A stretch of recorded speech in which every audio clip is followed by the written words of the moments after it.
Good evening. I would like to call to order the Plan Commission meeting on Wednesday, June 24th, 2026, at 6:31. Roll call, please.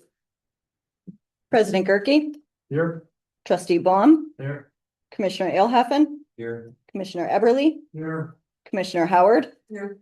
Commissioner McCormick is absent and excused. Commissioner Lesser, Here. Planner Sumwalt, Here. Attorney Larson, Here. Engineer Lysis is present and in the audience, Administrator Green. Here. And Clerk Capazzo to record the minutes. All right, so the first item on tonight's agenda is a public hearing. We'll have comments available from anyone on that item shortly. After the public hearing, there'll be citizen comments on anything else on the agenda tonight. So those will be two different kind of sets of opportunities to talk on these different topics. So the first item again is the public hearing. We'll start this by Oren, our planner. We'll give a overview of the proposal. This will be followed by the petitioner addressing the commission if they so desire. Next, the plan commission, and this is just the plan commission public hearing, right? So Correct. the plan commission will have the opportunity to ask any questions for clarification of the planner, the applicant, and our staff. And then we will open up the public hearing for comments for witness testimony from those that wish to speak tonight. All speakers must fill out a speaker slip and present it to the village clerk before taking the stand. There are rules for the witness testimony that are included with that speaker slip, which I might read in a few minutes. So at this point, the public hearing is now open. And before the planner gives his presentation, I will ask our clerk to read the notice of public hearing into the record. Notice is hereby given that a public hearing will be held by the Lisbon Plan Commission on Wednesday, June 24th, 2026, during the regular Plan Commission meeting, which starts at 6:30 p.m. at the Richard Young Fire Station, North 54, West 26455, Lisbon Road, to solicit public comments on the following item. Public hearing to consider a request by applicant Connie Niebauer, Party Time Golf and Sports Bar LLC, for an amendment to the existing conditional use permit for a restaurant and tavern to allow an outdoor patio area to be constructed in the B2 local business zoning district on the property located at North 95, West 25901 County Line Road, tax key number LSBT 0158.994.011. Thank you. That we can roll into your presentation on. Okay. All right, I've got the property up on the screen, the county's GIS. Again, this is a public hearing for a conditional use permit for Party Time Golf and Sports Bar to construct an outdoor patio area for food and beverage service, including the outdoor consumption of alcohol. Proposed patio would be roughly the northwest portion of the existing building, which was a former bank drive-through area that's past life. So the proposed footprint of the patio would not increase the overall pervious surface on the lot. They're utilizing what was paved drive-through lanes for this proposed outdoor patio area. So again, there's a separate staff report from FOTH regarding the site plan and plan of operation. The use component, restaurants with bars require a conditional use. That's what's being amended, and that's what the public hearing portion of this item is on. Again, the details of how the patio will fit on the property and the associated landscaping, the tables, that's all kind of covered under the site plan portion of this. But I do give a breakdown of those items here in the CU staff review. So again, this is approximately 2,900 square feet of patio area that's being proposed. Additional landscape beds are being proposed as well. The site plan shows approximately 16 tables in the outdoor patio area. Petitioner is proposing a 6-foot fence along the south side of the patio area.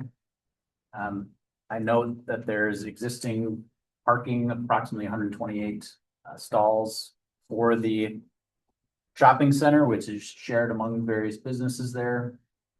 The use as far as it fits into the zoning, again, the B2 district allows restaurants, supper clubs, lake resorts, taverns, dance halls, pool halls, bowling alleys, and similar uses as conditional use. The existing indoor recreational golf simulator use is allowed as a permitted use. If you remember back to when we originally approved this business at this site, we also did a text amendment at the same time whereby we created a use for the B2 district using the language of something that was allowed in the B3 district, but limiting it as far as the scale via the size. So the use is titled theaters, arcades, video game parlors, and other indoor amusement places. The golf simulator use would fall into that latter other indoor amusement places portion of that definition.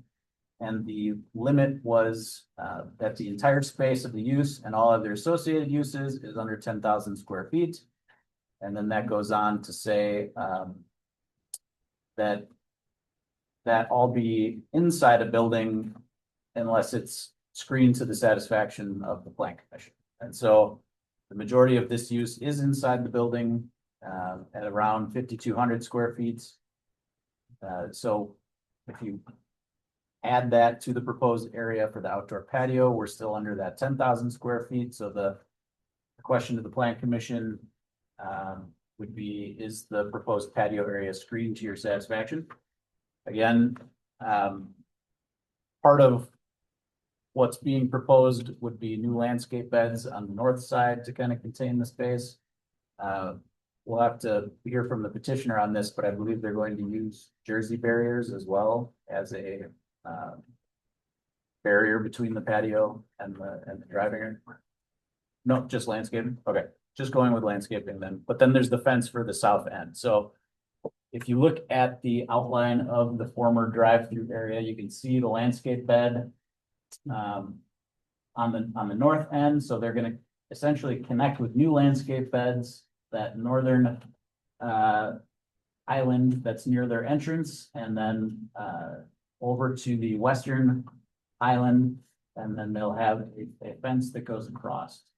And so the fence will be on the south end, and there'll be the shaded roofed over portion in the middle, which is where the former drive-through were. So the petitioner did provide responses to all the conditional use standards. That's in the staff review from both. In keeping with our past few conditional use public hearings, we should probably go through those as a group. And I would just point out that in the conditions of approval for the CU, condition number 2 states that it be subject to the village board's approval of a Class B alcoholic beverage license that includes the patio within an outdoor licensed premise area. So that would be something that would have to be followed up on. And then condition 3, I'll summarize as says that those two things need to be consistent.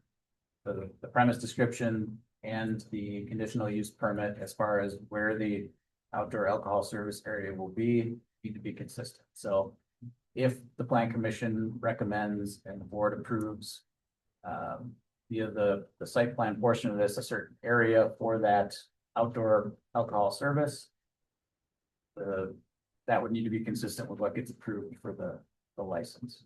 And if it isn't, if for whatever reason, the board approves a smaller area for the license, they would need to come back. We don't anticipate that happening, but that's why that condition. So we can get into more details that the plan commission would like regarding the other aspects of this during the site plan of operation conversation. Petitioners are present if the plan commission has questions for them. And I'd be available to answer any questions as well. Great, Orin. Do you have anything that you want to add at this point? If you do, come on up to the microphone.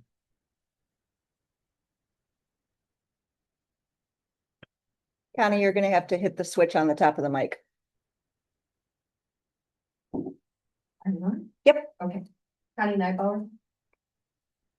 All I did, they asked me to do when we had previous conversations with Lauren, was to also bring in some pictures, maybe that might help with what we're planning on doing. I mean, tables, chairs, and umbrellas. Nothing super fancy and things like that. And then the fence that we plan on putting at the far end of where the property goes towards the, on the south end.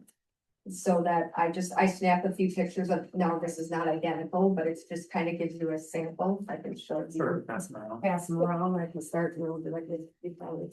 Here, start with the planner and then send them Okay, down. I just took a couple different pictures at a few different places that are similar to what I'm looking Go at. talk into the doing. mic so Zoom can pick it up. Mhm. Thank you. Sorry, I just took a few pictures that I thought were very appropriate of what I have in my mind of doing. And then adding obviously, flower pots and making it just look nice out there. The fence again, we're gonna, put in, which is one of the things that's a barrier towards the back premise of our building towards the subdivision behind us. But, we're just, nothing spectacular, just looking for some outside seating for, food and beverage. And that, Wisconsin, our weather is, short-lived for a nice time. Obviously, the sports simulators, golf simulators, everybody's outside right now golfing like us. But, so that kind of takes our business down, but if we had outside seating for dining and some beverages, it would help us make it through the summer much nicer. Thank you, Connie. Now will anyone on the plan commission have any questions for Connie or staff? Go ahead, Joe. Is this area going to be enclosed at all? If he's asking, why don't you come back up then? It will be enclosed with the fence and just with barrier of. Okay, but where's, I'm looking at your drawing here, that's in our pack, okay? And it shows a line around the area. What is that?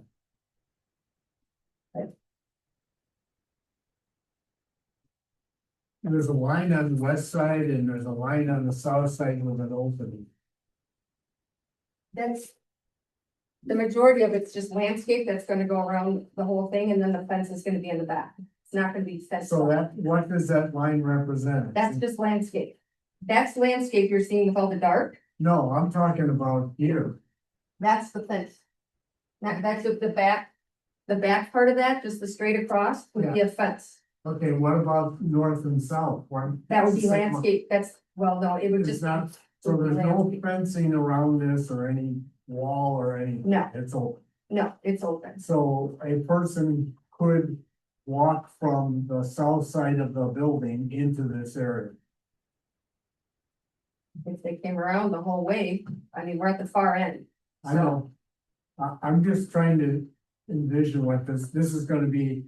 A patio that's open with some landscaping on the Mhm. west side and on the northwest side. Yeah, landscaping around the other side and a fence on the back, just due to subdivision behind us for noise. Okay, but what's the extent of the fencing is what I'm trying to get. Just straight across from the building to the flower bed. Okay, but you show an opening there, is it what I'm, There'll be a gate, we will make a actual gate in case we ever need to get in there to do anything, so we don't have to drive through a flower bed. It will be closed. but the fencing is only on the south side? of the Correct. bed. Okay, that's the only question I had. Thank you. I have very common questions. So access to this patio area, is it through your main building? It's through the main, but then there'll be a walkway and there'll be a pit, just a walkway sidewalk, that's gonna go right from our front sidewalk right into it. The rest will be all blocked off, and it will be all landscape. So how do you prevent alcohol from being taken out to the parking lot and consumed in the parking lot? Well, we will be supervising, plus adding some cameras, and then we will have staff. So. We haven't had any issues like that, so then we will, Is there a plan to have live music in this area? no, No, so we don't need, we're not gonna so do the that. conditional use permit will say no music is allowed. Oh, live music, Live music or music? Because your application says no loud music. right. Well, if you put a radio on, that doesn't, I mean, with the volume of the cars and the traffic, if you've ever sat outside there, on that roundabout right there, the noise outside is so loud already with all the cars going by and everything. And the trucks, I mean, we're not looking at putting live bands out there or blaring music or anything like that. That's not our plan. Plus, we are not open late and nor we can be planned to do that, or we're not doing this to disturb anybody. We're just doing it to increase our livelihood and make it through the summer and bring in some more clientele that can enjoy the weather. What kind of your request you're actually asking to stay open till, and No, I had to put on the thing. There's different times for, I had to list when we are on the property, period. And there's different times, so she said that I had to list from the time I'm there till the time I leave, I have to have that included. Not that I'm gonna be Correct. open on that patio at midnight, I was informed to do that. so do you have a Correct. physical smoking area now that you can't smoke inside the building? We have cigarette stations right outside, yes. So will this patio be allowed to smoke on the patio with the food and drink? You would be allowed to, cause you're outside already, but we would push to go to a certain area with cigarette locations.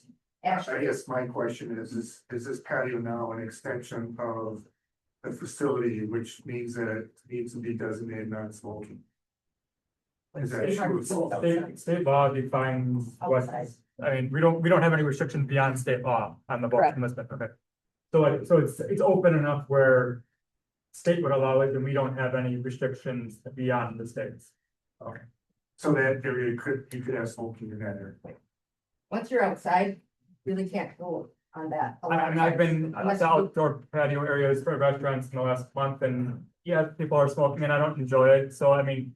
I'd appreciate it if the restaurant would, you know, not allow it or have it in only designated areas, but. I mean, I would think we all remember when there was smoking inside of restaurants and bars. Yeah. I mean, without restrictions. And then, for the food and alcohol, will they be made inside the building and then brought out by servers, or are there gonna be like a bar area on the patio area itself? We don't, but if we need to opt to ask for a cart or something for outside, but right now we're just going for everything's on the inside. We're not looking at building a bar outside or anything like that. We're looking at having servers and bringing it out. And is there a reason why you didn't consider putting a fence all the way around the patio? You know, you said yourself, there's a lot of noise on 164. You know, the fence will prevent some of that noise from getting into the patio area. Is there a reason why you're not putting a fence all the way around?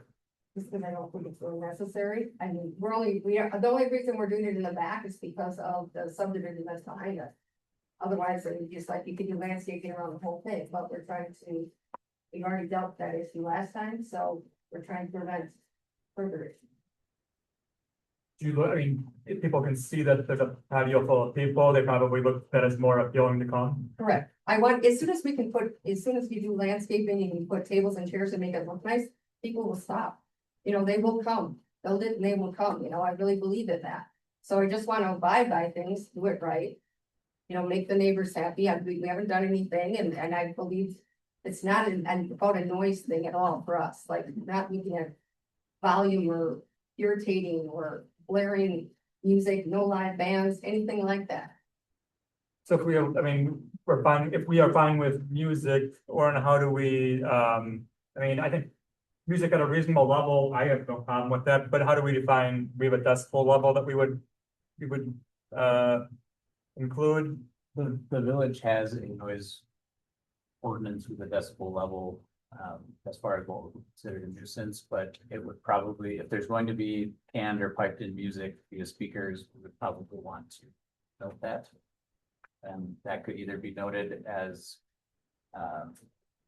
something listed in the use, so where I list with outdoor patio and the outdoor consumption of alcohol, could add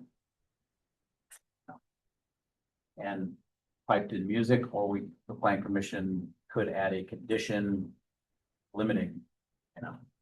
And we could say like, no, the speaker should be facing north or west, not south, type thing. Yep, you could include all that type of detail and limit it to, again, piped in or canned music, no live music. You could add those details if you decibel level, a time limit, you know, I mean, we're not gonna be open out on the patio late anyways.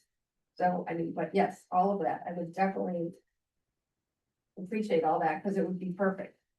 Just to put a little music out there, I'm not talking about loud, I want people to be able to talk, just maybe you have a little music in the background, just like you do at a lot of pubs or anything like that. I'm not looking to where it's blaring and you gotta yell to talk to each other, not at all. Sure.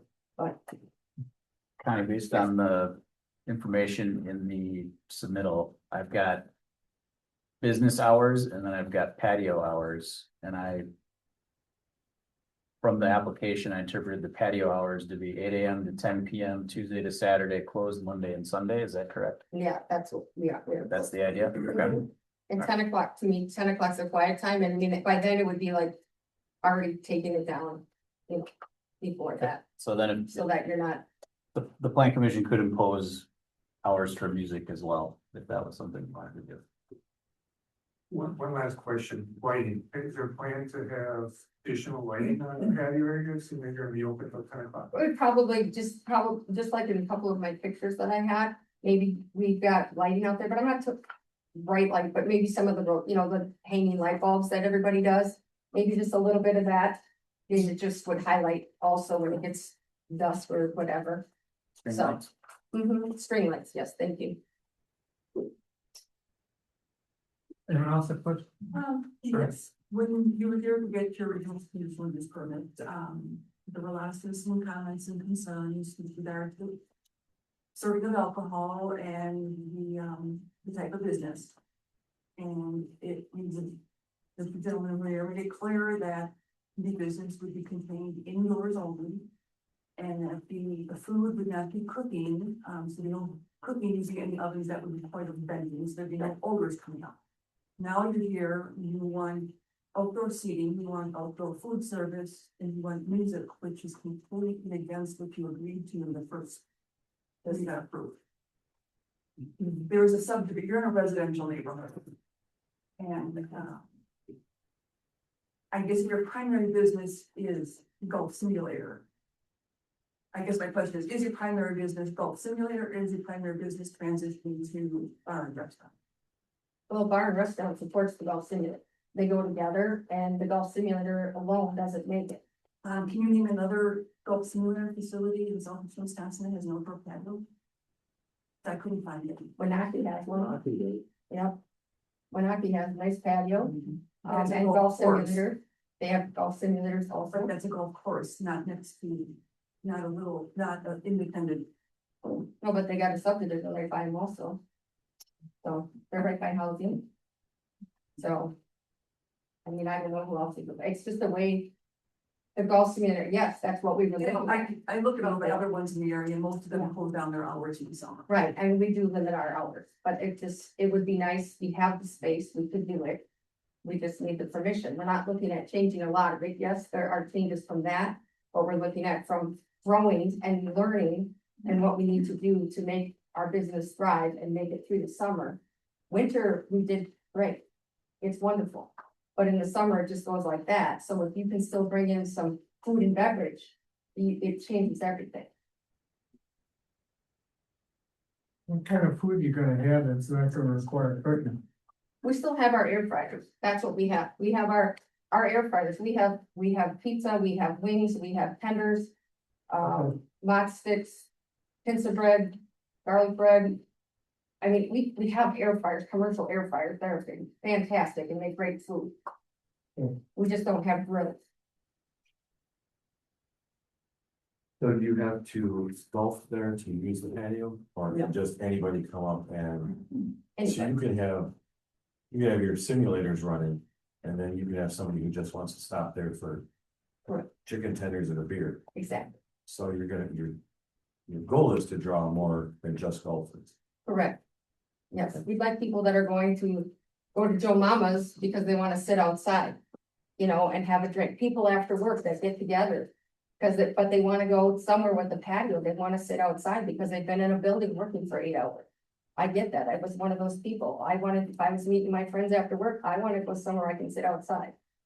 So Just to sit down. technically are transitioning your business from primary simulator to bar and restaurant.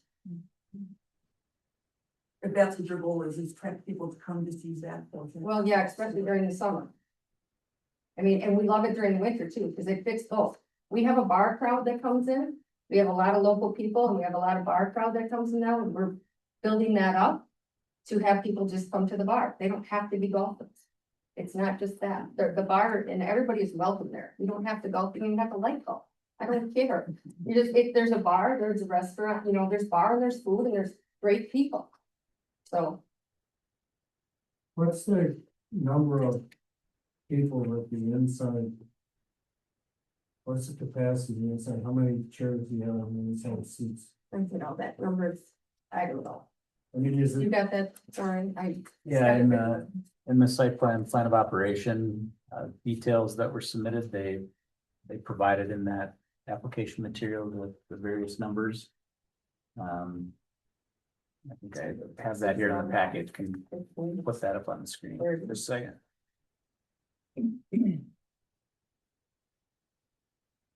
I'm just wondering, are you doubling the capacity of the facility or you?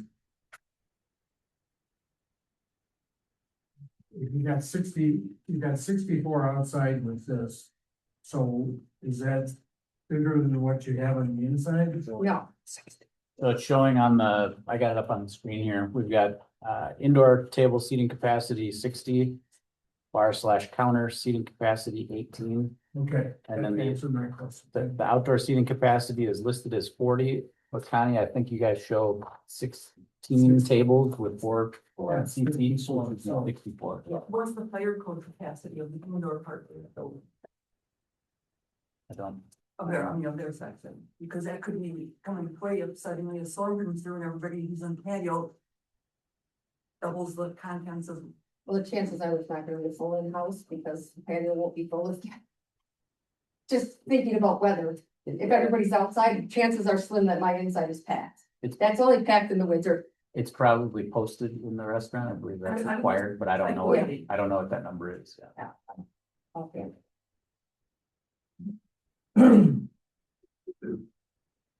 Technical question. I'm, don't read anything into this, I'm just a lawyer and I just have a technical question.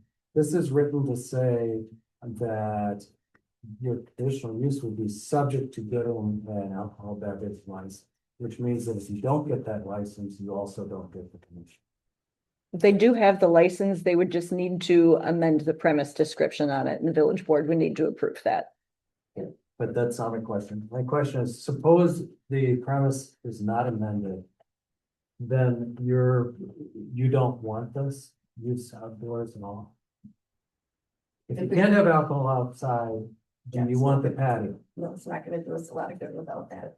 Okay. So then I think it's written in the way. All right, we can still have discussion when we, during the regular meeting if we're ready. If everyone's okay, I'll open, this up to, anyone else who would like to speak. So, again, you have, and I know you're, My partner. yeah, so, I mean. Go ahead, we'll take this as part of the petitioner's comments as well. Ron, can you state your name and address for the record, please? Good evening, everybody. Ram Sabetti, 2060 Smithford, Brookfield. I own the entire property and I'm also a partner at Party Time. I understand everybody's concern. We have a good team of people, full-time, part-time, about 13 people. The idea is to not let these good people go in the summer months where people still labor business kind of slowed down. We're open for 1 year. We had half of 2025 winter and almost, 2024, a little bit of that. But we realized the summer months are really, really slow. And we had to let people go.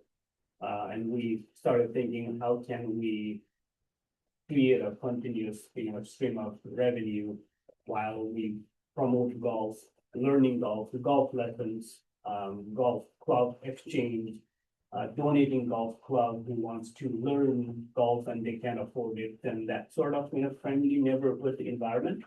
And that's where this possibly this unused, underutilized drive-through area could be well utilized, which will establish the employment, somewhere for people to go sit outside, enjoy, lunch after playing around at either Kettle Moraine or Songbird, because we're at that intersection.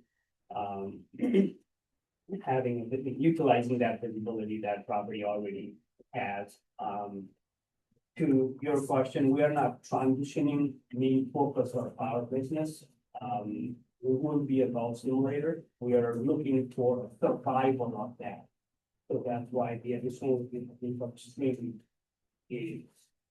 it's sort of kind of expansion of our business. So that's the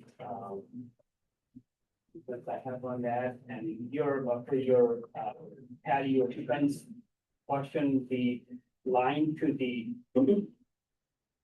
westerly where it seems like the fence, I asked the architect to delete that, but it was not deleted, so our fault, but there will be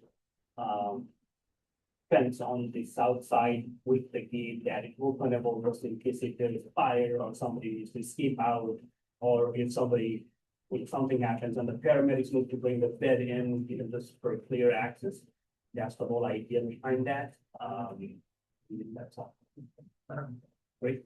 We had a couple of comments or some. Yep, we did have one public comment that was emailed to us because she was not able to attend, so I will read that into the record.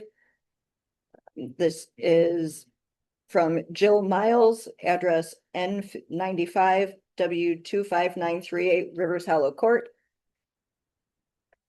She says she's emailing regarding the possibility of an outdoor patio area at party time. Her name is Jill Miles, the owner of the property directly behind party time. While I'm excited to see new business in the Colgate area grow, I do request the existing fence be extended to the easement. As it sits now, the fence stops before party time's back area, and my backyard is exposed to this area. I do have tall pines between the parking lot and my yard, but unfortunately they are all dying on the lower portion, and once cleaned up, this will fully expose my yard and the new patio. I'm looking for a little more privacy and security from people walking over to my yard and any possibility of noise and trash blowing into my yard. Please consider extending the fence line for both of our privacy. That's a good question. We have installed additional landscape fencing or barrier for our last approval. In addition to that, so there's a tree line on the property line, and there's another layer of dividers, so that is no green layer. And plus there will be sort of lattice fence there, so I think that we'll have 3 layers of fencing. And I think it is one thing to note that we are open for the whole year. And if there was no neighbors coming to us saying we create a nuisance, there's no neighbor coming to us that we create a trash around. So, we are a huge facility. If you have visited us, we have quality simulators.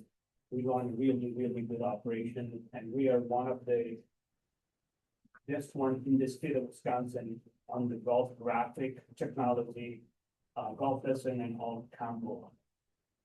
So it's really a quality business. We are not a regular bar where people are drunk, people fighting outside. That's not the case.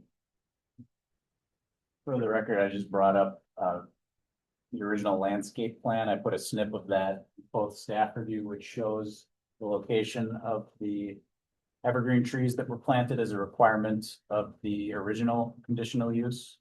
And that got into the screening, the specific requirement regarding screening for this type of use. And then this also shows the location of the fence where that ends. So the current white vinyl fence ends right about here. So again, these are the 8 evergreen trees that were planted, about 6 foot height at planting, I believe. Those were junipers, if memory serves me correctly. And then again, this is about where the Fence then, so with the patio area. So is this person asking for them to go further here, or are they asking for more plant? Where are they asking? They're asking for this fence to be extended further to the west. More toward 164. And one question that comes to mind for me is whether there's a building setback off of that highway. How close could the fence actually get? That would have to be looked at. But All right, so we'll continue with question, with comments from the anyone who wishes to speak. Are you Teresa? Yeah. Mhm. All right, we have your written comments here, so if you wanna come on up and you understand the I'll say the rules of the kind of the way that we're working the public hearing. Yes, sir. Right. I would ask if you don't put me on a 3-minute timer, I might go over a minute. Try to keep it as close to that as you can. I'm doing the best I can. I've been making notes from hearing these folks. Is this on? It is on. Okay. Can you state your name and address for the record, please? Well, the girl. Teresa Nelson, N95, W25850, Riverview Drive. I live in the subdivision right behind the mall. And I agree with the comment that we only get a few months to enjoy our backyards and open our windows in the summer. As homeowners. I pulled up the prior COP application for party time from early 2024. And the project was described then as a sports bar with a limited venue seeking to operate in the existing strip center. The bar plans to maintain the exterior of the strip center. The proposed use will serve the local area as a place to learn and play golf during winter hours. The 2024 site plan included that there would be no additional outdoor lighting. The 2024 site plan application asked questions about outdoor uses, none of which pertained to outdoor dining. It asked about outdoor storage and whether there would be any outdoor events, and the answers were no and no. The business had operating hours, business and operating hours were between 10 a.m. and 10 p.m. Sunday through Thursday, and 10 a.m. to 11 p.m. on Fridays and Saturdays. And there would be a minimum of 2 and a maximum of 6 staff members on site at any one time. This CUP was approved in March 2024. The new CUP request site plan calls for business and outdoor activities to be from 8 a.m. to 10 p.m. Monday through Thursday, closing at 9 on Sundays, and from 8 a.m. to 12 a.m. on Fridays and Saturdays. So not only are they planning to bring people outside of the bar to partay, they plan to do so for several hours more per day than the bar is allowed to be open under the current CUP. They plan to increase outdoor lighting and increase the seating capacity to greater than the inside of the bar. While the plan states that the indoor table seating capacity is 60, and the outdoor capacity would be 40, the site map, as was noted, has 16 tables with 4 chairs each outdoors. That's 64. It's more than indoors. The request for the new CUP wants to construct a 3,000 square foot outdoor seating area. I'm told that indoors is 5,000 square feet, but the seating capacity is bigger outside than it is indoors. The site plan suggests that this would be a modest outdoor seating area that would be low impact with no loud outdoor music or disruptive activities. It doesn't say there won't be no music, and you guys talked about that. They want to have music that goes above the sound of the traffic. That's loud. And since liquor will be served, you can bank on it, that if they have 64 people out there, it will be loud and disruptive to the neighbors who live right behind it. The other thing I noted is if you look at their site map, the tables are all around the perimeter. There's plenty of room for 100 more people to stand in that area. The site plan indicates that there'd be a minimum of 2 and a maximum of 6 employees on site at any time, which is the same as the existing CUP. Apparently they don't plan to have anyone working outdoors to police the crowd if they get rowdy. The village provided a list of standards, general standards, and their responses. In paragraph G, the proposal says, the proposed use shall not injure the use of property in the immediate vicinity or substantially diminish property values within the neighborhood. The response, the patio should not diminish property values. Besides the fact that they ignore the part about must not injure the use of property of the private homes in the immediate vicinity, they only guess that it shouldn't diminish our property values. As you know, shall means must. Should not is not the same thing as cannot. They have not met their burden of providing facts, which is required for a cup to even be considered. That it will not disrupt our use of our property or diminish our property values. And please do not put that onus on us homeowners. We were here first. General Standard I says that the public interest shall outweigh the individual interests that are adversely affected by the establishment. First of all, I can't believe that you have that in your requirements, but the party time response is that it has been asked by its customers to make a patio so they can enjoy the weather. That is not a public interest. That is an individual interest of a few people who may go into their establishment once a month, once a week, or even if they're alcoholics, maybe if they go there every day. But those are individuals, they're not representative of the public at large, and they're not there anywhere near the same amount of time that us homeowners are trying to enjoy our use of the property after we get off work after a long day. You gotta coop up in our house because you guys are partying out there? Doesn't make sense. This and a specific standard responses at paragraph C requires a planting screen of at least 6 feet in initial height, which presumably those trees will grow. The party time response is that they will install a 6-foot fence, which now I've learned has an opening in it. I haven't seen your pictures, so I don't know if that's a chain link fence or what kind of fence it is. The homes are only on the south side of this mall, but they plan to plant trees and flower beds and whatnot between themselves and 164.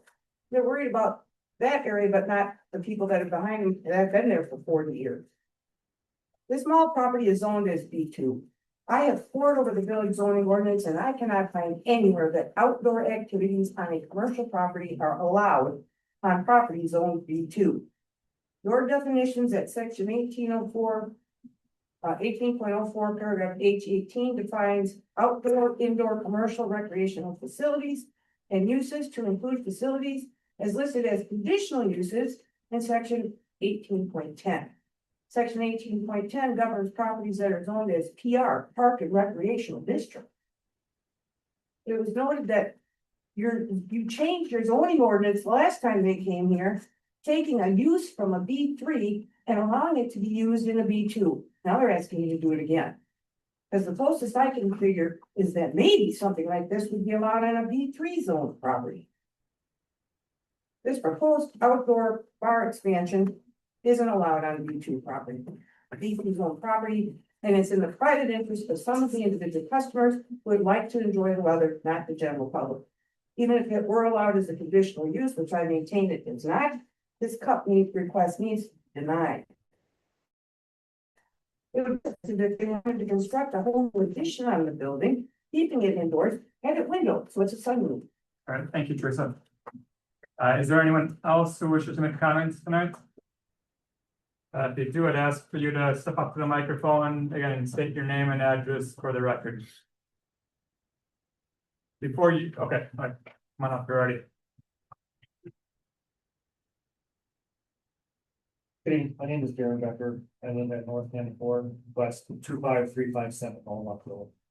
I live just in that subdivision, kind of south and east of this establishment. My family goes in there all the time. It is a very well run, well respected business. Like they were saying, all your comments or questions are valid. You guys can impose any kind of rules and restrictions you want on this, but I honestly think that this would be a good business move for Connie. She will obviously violate any rules and restrictions you guys put on her. But she's just looking to, you know, like she said before, make her business a little bit more viable year round. It's a good place for neighbors. A lot of neighbors come there and hang out at a good time. It's not loud, it's not loud. So I encourage you guys to support this. Thank you. All right, thank you. Anyone else? I know there's other people here. If you just want to come on up, state your name and address, and you know, just a 2-second comment, you're welcome to. If not, we're gonna move on.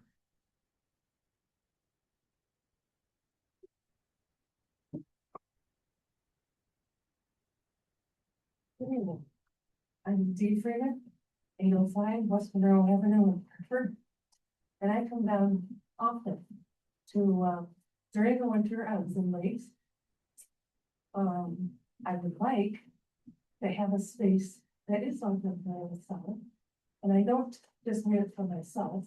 There's a lot of us, females especially, that use this facility to improve our game, to improve our skills, to make connections between other folks, especially once we've retired and you sort of lose that touch base with others. But having been there as a client, a customer, I, for one, having been in a very service-oriented career, know that people that work for Caddy and Department, they are well-trained, they're very respectful, they're very knowledgeable about the simulators and about how to help us as golfers. The teacher that she has that comes in and gives lessons, again, is a high-quality person. Everything about the situation that I've ever seen and all the time I've been down there has been above and beyond a lot of the other places I have gone and tried to be a part of in West Bend, in Germantown, all the way down to Sunny Slope, Storms. So I find this the kind of business that especially a young female owner, that you would want to help to nurture and improve. And I understand the wanting to keep quality employees on your staff, the consistency. And if you have great employees through the winter and they see spring coming, they've got to go out and look for something else. And that's not a guarantee that they'll come back in late fall to go through the next winter. It's not necessarily a good situation for the employee, and it's not a good situation for a good quality, consistent business. And I think that all plays into the type of community that really makes this an enjoyable area to come down and be part of.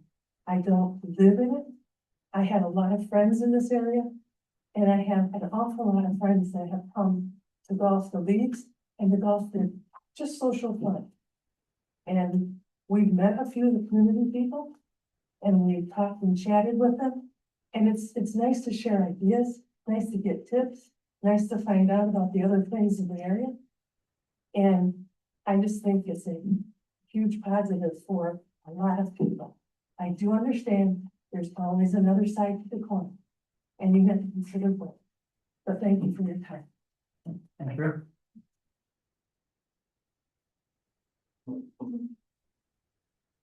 My name is Ashley Hallbrucker. I live at 384 Willowgrove Drive, Unit 8 in Pewaukee.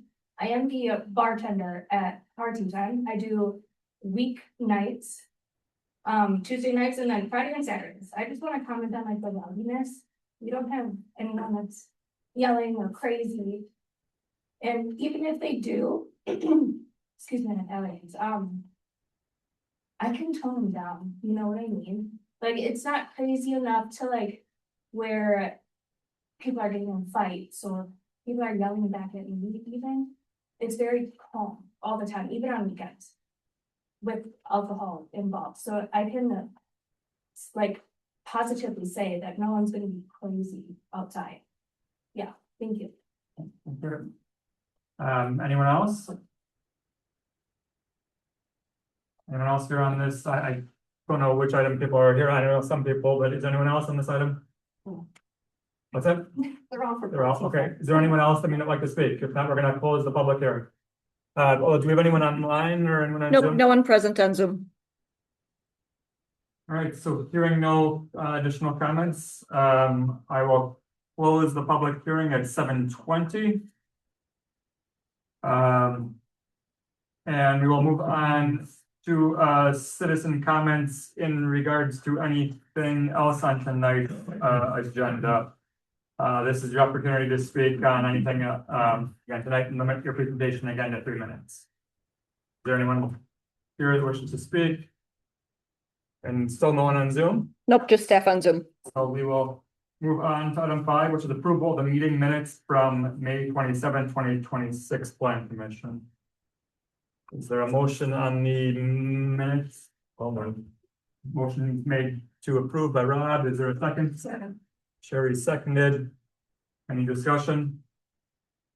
Hearing none, all those in favor say aye. Aye. Opposed say nay. That motion carries.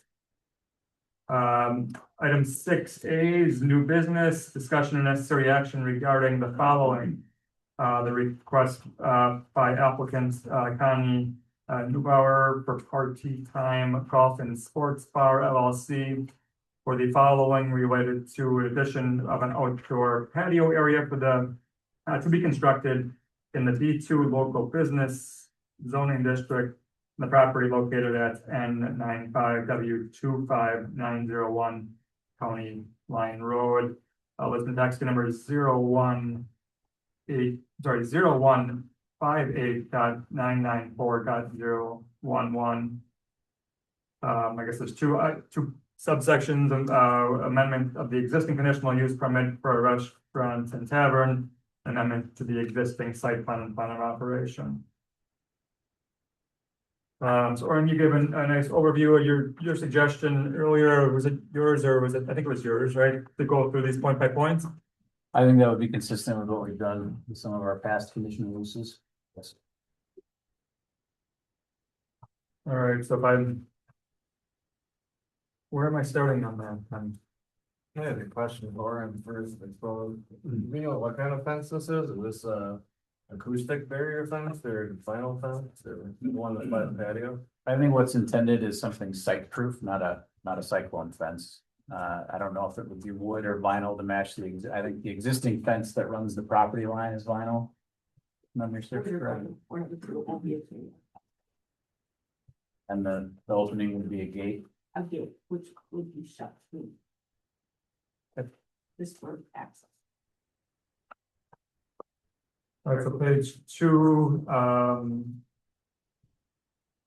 item A. Minimum lot area shall be at least 2 acres and at least 200 feet in minimum and average width. I don't think there's any question there, that we're fine. So I'm just gonna say yes unless there's debate, and if I give an answer that you don't agree with, just jump in. We're dealing with conditions, correct? No, this is the requirements of the conditional use standards in the ordinance. Eric told me to start. Yes, page 2, item 3A, now I'm gonna move on to 3B. Off-street parking shall be provided within 200 feet of the building in which such use is occurring, and all parking, including access drives and aisles, shall be offset 20 feet from the lot line of an adjacent property zoned ag or residential. I think the response there is yes, no questions there. Item C, a planting screen of at least 6 feet in initial height shall be provided between any abutting residential district and the proposed conditional use. Plan Commission may require additional screening. A planting plan prepared by a registered landscape architect shall be submitted for review and approved as a condition of approval. The petitioner's response to this was a 6-foot fence will be installed on the southern end of the patio. And no landscape plan has been provided, correct? I don't see one there. I see a pictorial representation of something, but I don't see a landscape. We do have the original landscape plan for the development, which is where I snipped this image of the screening that was required as part of the original conditional use. If you look at these plantings that were installed, they were to go as far as the building, because that's where the use was at the time, was inside of the building. And so there was the existing fence. This was added in addition to that. So you've got these 8 evergreens that were put in at 6-foot height in this location. And then I could find and bring up the No, the actual landscape plan, but so that would just be for the portions that are existing now. You're correct. We don't have a detailed plan for the proposed beds outside of the detail that's provided in the site plan. I have a question for the fence. Is that fence going to go down to ground level, or will there be an opening between the ground and the bottom of the fence that would allow debris to flow through on windy days, since they will not be serving food and I'm saying, napkins and paper plates and stuff like that outside. Should we have the applicant? Yeah, we have to have that. Come on, up, my note. Questions for him? I would say that we would put it at ground level. For the time, taken in with stuff, we could go to down level and I say something about the landscape. Yep. All I was told before when we had talked previously was that the landscape needs to match the existing property of the way it looks there, which has got lilies and just little bushes, and I would continue the landscape that's already there for what we're gonna install in the existing building of the whole property. Because of the end mark, the end of that, that's a nice landscape area. We can do the same thing in the front that matches all the existing property of the whole strip mall.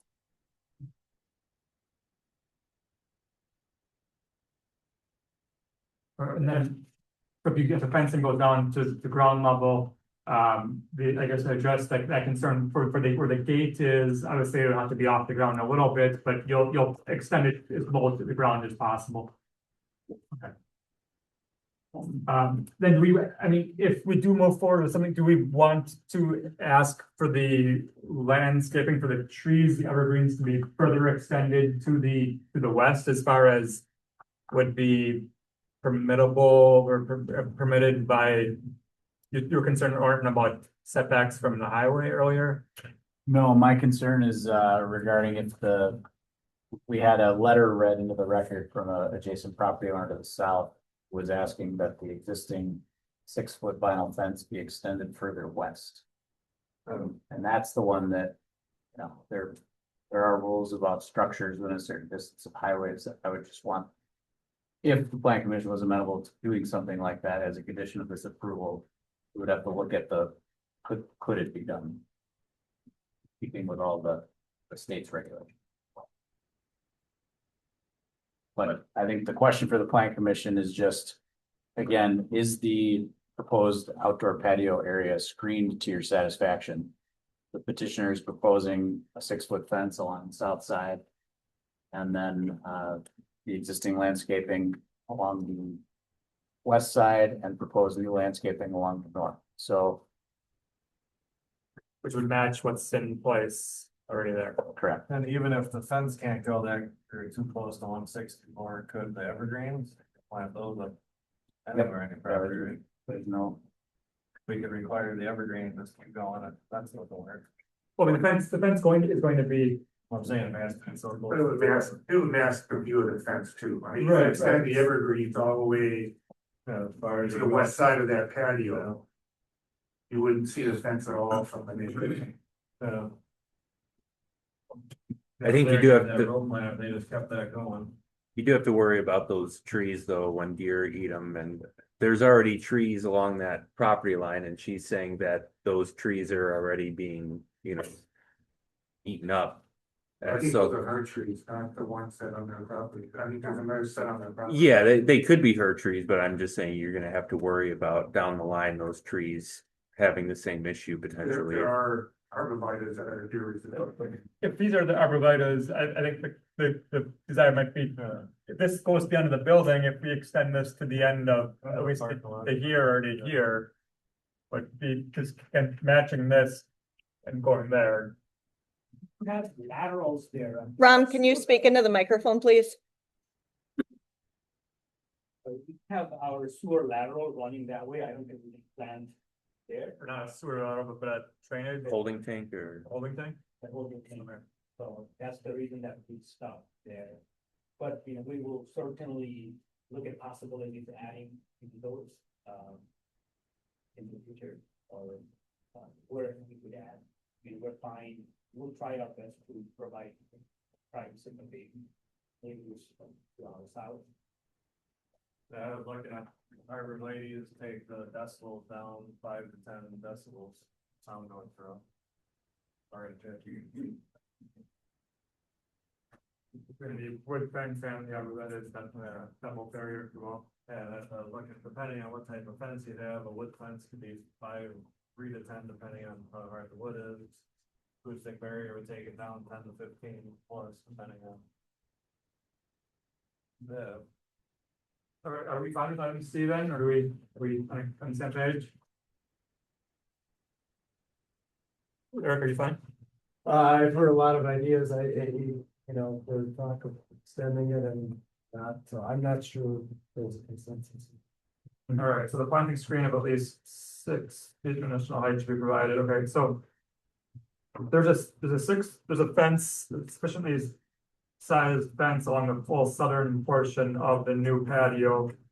I guess the remaining question is regarding the landscaping. On the west and the north sides, that's going to match what's in place. And I think that addressed Joe's, did I hear that kind of address your concern or your issue that the fact that we understand that it's the style now and the details that it'll match, is that, you still have any Well, questions there? I'm just concerned with that gate out there. That's gonna provide access to the parking lot, in and out, and. The village board's gonna have to amend the liquor license correctly. And what is gonna be their response to that gate being? And I guess you know, from this drawing with the landscape, it looks like it's all low beds. And there's just a couple of trees, so anybody can walk in. It's gonna be wide open. Right. I think that's kind of part of the point though, isn't it? But that's, the point is anybody can walk out with alcohol. There's no control of the area that you can serve liquor. But that's the way all restaurants do these, right? No, most restaurants No, have closed outdoor area, dining areas, so. I think the restaurants I've been to recently, and I guess I can think of one that's more enclosed, but the other two I'm thinking of are more open, so I guess it does vary. We'll be happy to eliminate that. Well, it's not only just the gate, but the whole perimeter of this patio is open. And I guess the concern is in such close proximity to something. Something. If it was in a, business district that was completely surrounded by businesses, that might be a different. So is the concern with the gates? If the gate wasn't there, then it would be more of a barrier, is that what we're? Right, the whole perimeter of this patio is open to people coming into the patio area, obtaining liquor, and there's no control of that. And that liquor license, I believe, has got to be amended by the village board. And how is the village board going to respond to that? And we can't speak to it. There's 2 members here. That doesn't mean anything. we're looking at builders down the road and their patios in the parking lot. It's literally right across from somebody parked there. Well, you go down the street, you go down to Joe Mama's, it's enclosed with a fence. Yeah. So. Is that our problem to worry about, or is that? No, but you're not saying that that isn't the norm. I don't know. I'm not issuing the liquor license. The village board is. But Joe Mama's has a front patio area, which is. What I'm saying, Oh, is set up, well, I mean- doesn't really matter to us if something happens, she would say. Those are also restaurant They're not a- establishments, not an indoor Liability type. entertainment facility. We're talking 2 different things. That's why I asked, is their primary business transition to restaurant tavern, or their a golf simulator that provides the community with some wonderful golf lessons, which is great. I would doubt it. if we were there. Pardon? I said I would doubt it'd be going full restaurant with food air fryer. I mean, I think your, the point, I mean, they're gonna rely more heavily on the alcohol, less on the golf during the summer hours. I mean, I think they were upfront with. I mean, I would like to look at that when that was proposing, but. All right, so we need to, so.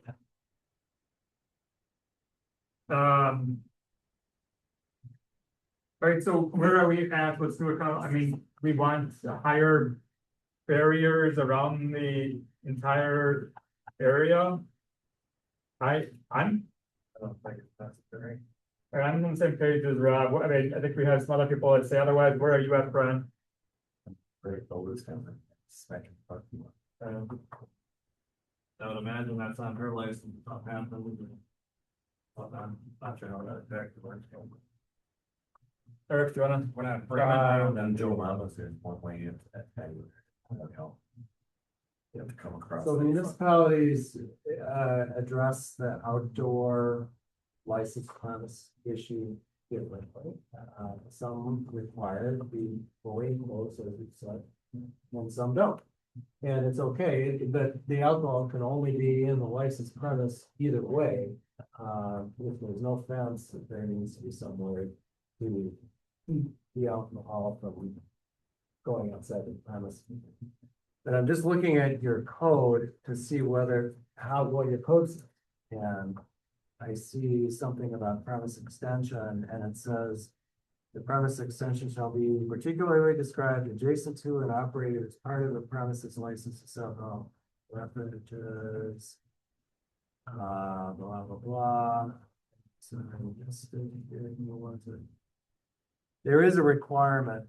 Here we go. If any part of the premise extension is not blocked by a building, there shall be maintained or constructed a fence not less than 6 feet high with maximum spacing and openings of 2 inches. Surrounding the premise extension. So it requires a fence on the whole thing, based on our code, that code. I see that statement. I haven't fully researched it, but it does say that in that one sentence. It's provided being around. I think that'll work out. I mean, I'm not, but if that's in the code. Yeah. Did we, the applicant wasn't aware of that beforehand and we didn't catch that before now? I didn't look at it because I haven't seen an application for an extension of premise. So that's, It says you have to have it regardless not of what regarding- somebody does or does not have it. This is regarding the alcohol beverage license.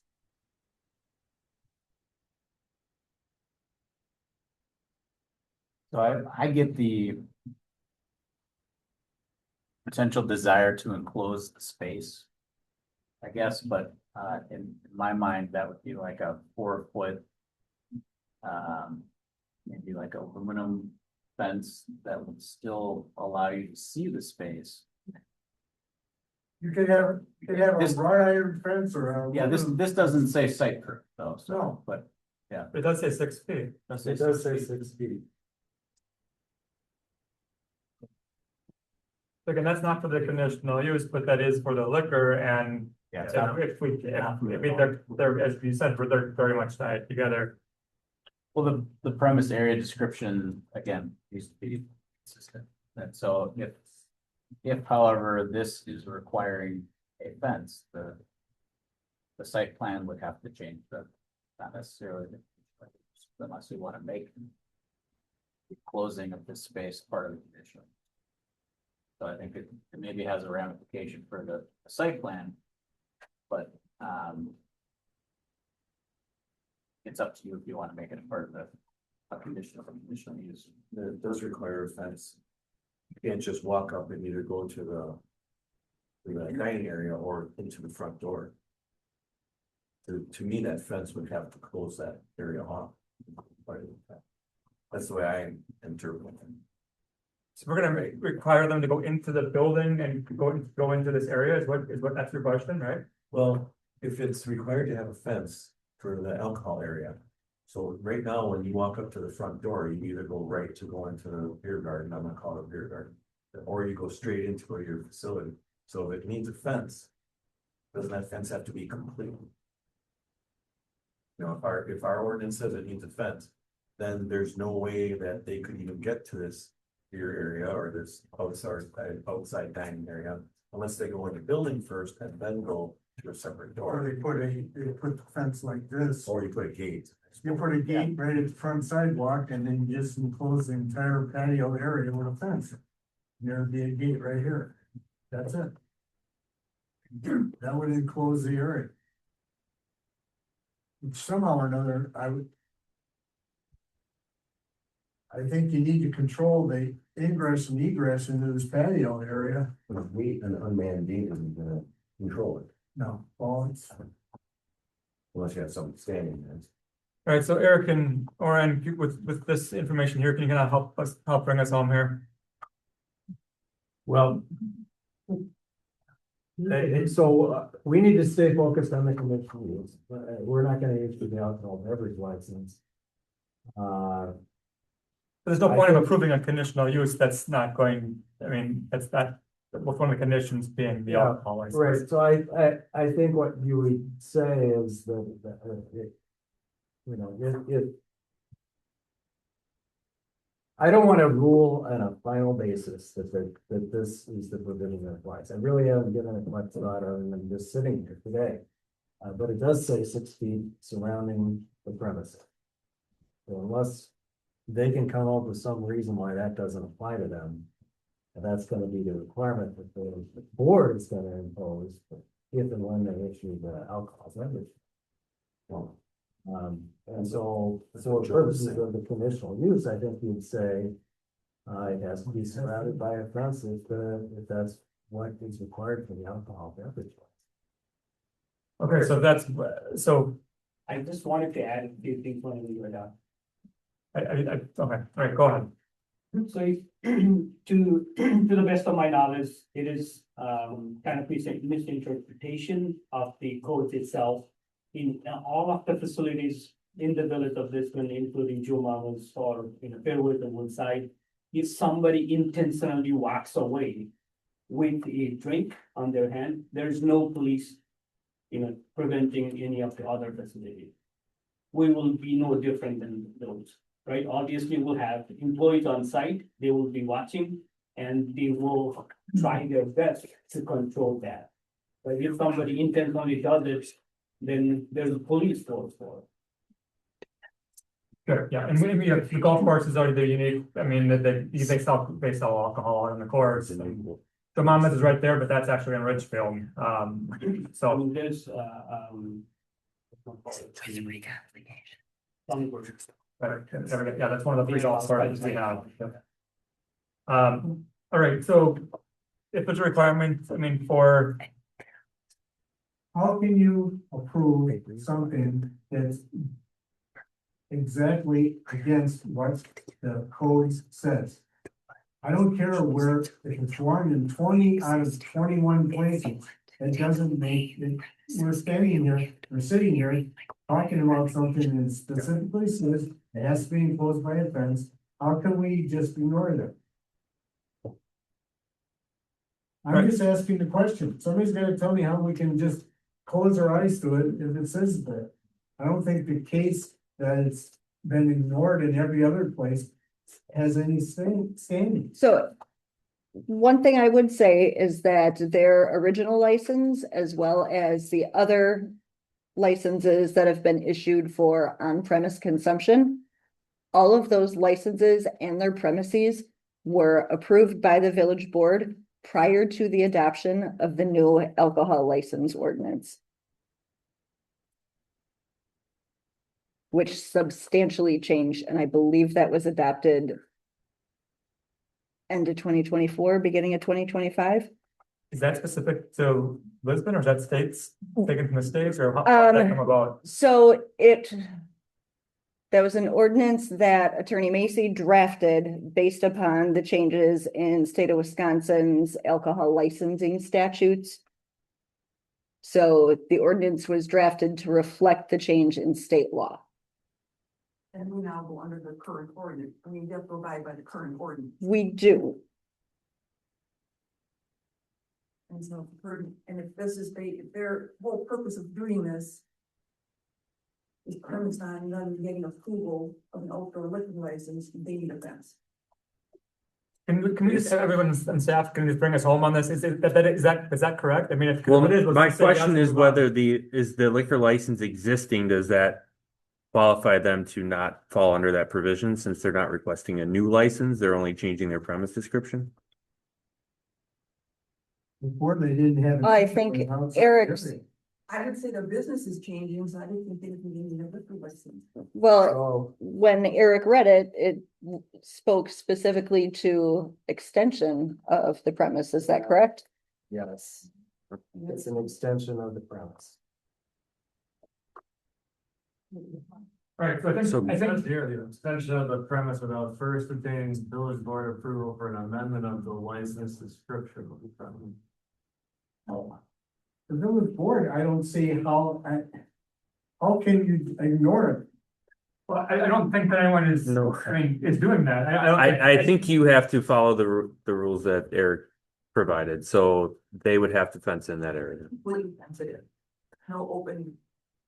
That I have, besides what he read, I mean, based on that, I don't know if that pertains to it completely being closed off. I would assume so with the gate, but it in some way, shape, or form it has to be fenced in. So.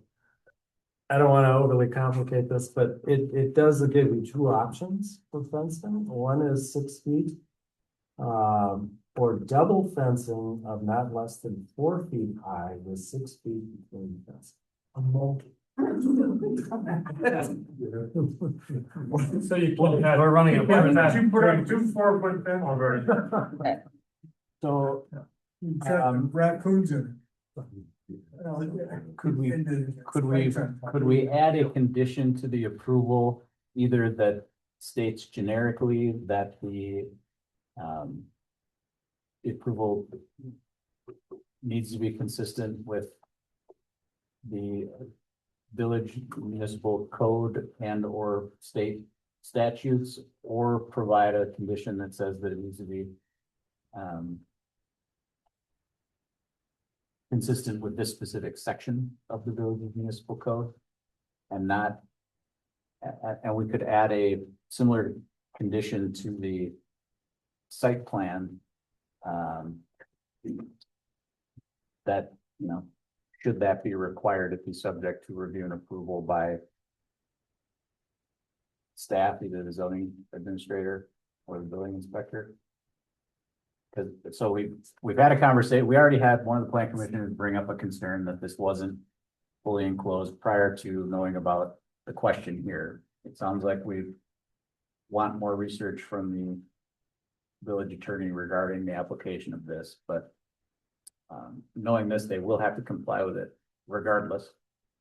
So is it prudent to add a condition that this has to be in compliance with this particular section of the municipal code and or state statute? Or do we want to add a condition regarding a fence? I mean, if there's an option as to the height, then there may be a particular preference from the property owner and petitioner as far as what ends up being done. I think we want to allow them the leeway if the plan commission is amenable to approving it with a condition.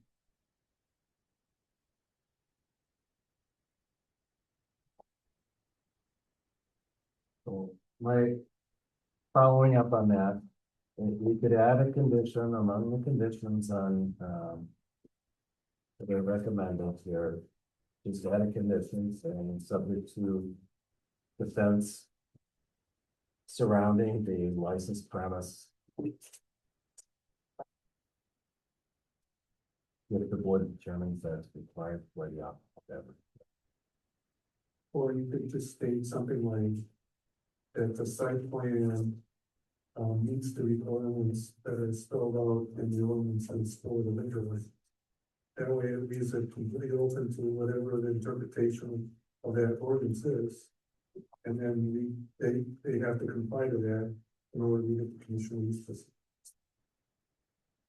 So if we do that, are we ready to move on to item C? The only other thing I would add to that is I'd like to see something with landscaping to, you know, you look at this current landscaping, they're landscaping to the north, they're landscaping to the west. And they're adding this fence, depending on the aesthetics of that fence, what it's gonna look like. If you put landscaping on the south end to protect the neighbors to the south, I would like to see something there. I know they talked about laterals. I don't know what's in the ground there, but they need to be a little bit creative on what they can view on the south. Do you have a holding tank? Is it on the south side of the property? In that terrace area between the. Is it over here, Ron? One extends to the.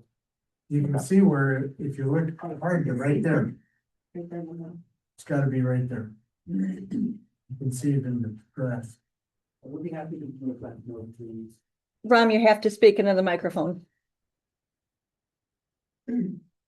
We'll be happy to add more trees if the laterals will allow the, offset from that. And if the village would be okay, and we could put some sort of wire fence, which is visible, it is a fence.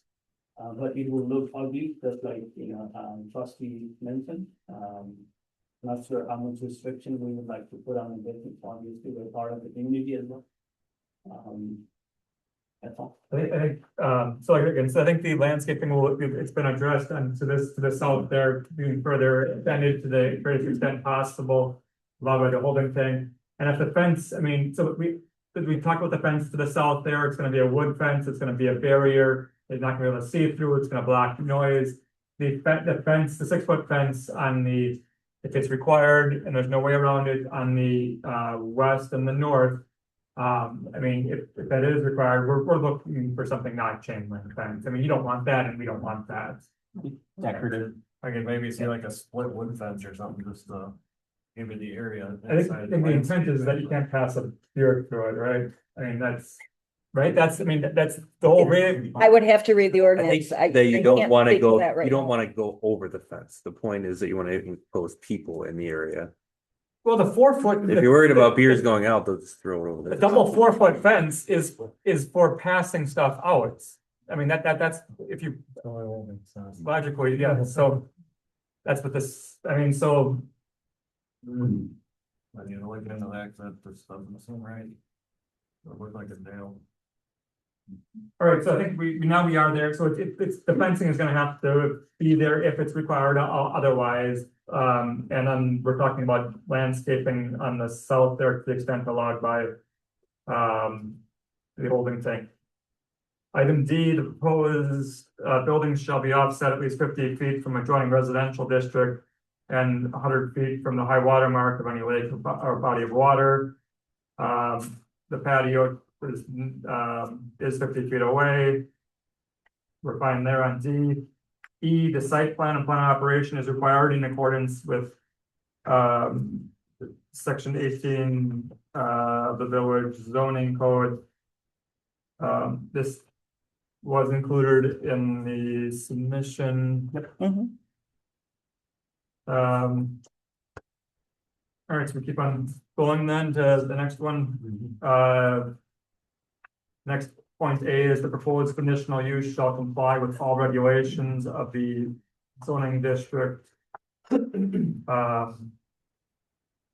we have any questions on this one? Lauren? Oh, fine. All right. The establishment, maintenance and operation of the proposed use shall not be detrimental to or endanger the public health, safety, or general welfare. Is there concerns on this? All right. Hearing none, move on to C. The proposed conditional use shall be compatible with the character of the neighborhood within the immediate area which it's located. In making such a determination, consideration shall be given to the following.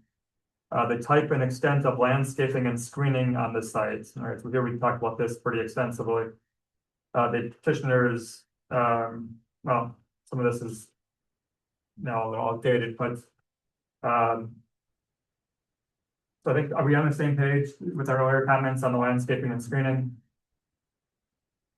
All right, whether the extent, location, and intensity of the proposed use shall further and does not conflict with the goals, objectives, and policies of the adopted Lisbon Comprehensive Plan. Petitioner's response here was the patio is to attract customers during the warm weather months, not conflicting with the goals and policies of the Lisbon Comp Plan. Does anyone have any objections to that? All right, during the move on to D. Adequate measures shall be taken to provide ingress and egress, so designated as to minimize traffic hazards and traffic congestion on public roads. Petitioner's response to parking lot access remains the same. We're good there. Adequate off-street parking shall be provided to serve the proposed use.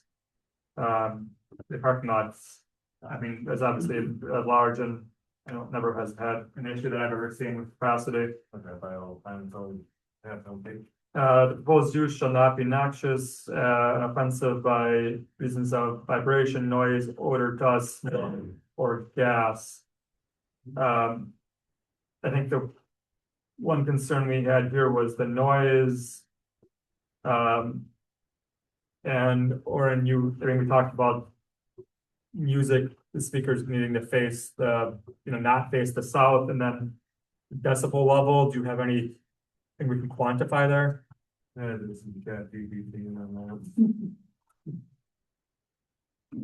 think we also need to state that no live music. All right, so no, that's, yes, that we are on the same page there, no live music. No live music would also be covered on specifically in the site plan of operation. 65 to 70 would be a normal outdoor patio for a restaurant. Ideal for most outdoor dining. Well, what's our, I mean, if the village code's got nuisance chapter in there, something in there, it's all standing, it's consistent. Makes sense. The nuisance noise is a lot higher than. And It's more consistent. Orin, Eric, you have any comments on that? I'm fine with it.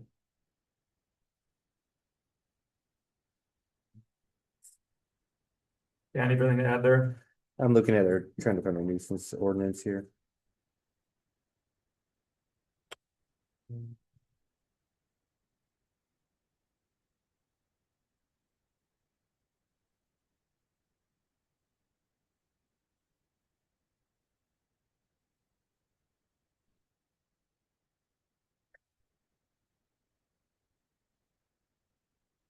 We get it, you think we'll, if we'll be able to find it in the next 30 seconds, should we move on?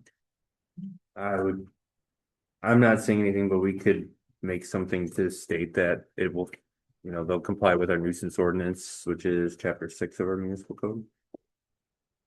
If you wanted to, otherwise we could set a decibel level, but I think it would just make more sense to be consistent with following our nuisance ordinance.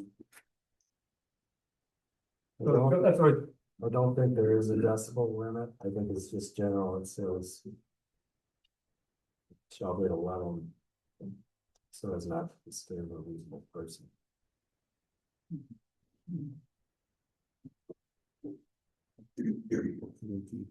right, so how about we do that, we take that and then say, and not to disturb it. The person and in no case exceed 70 decibels. Can I catch it on both ends? it's gonna be hard to measure, because the traffic on the roundabout should be at 75. I don't know if you can really measure. I don't know if we want to put a decibel on there. I think we don't have one.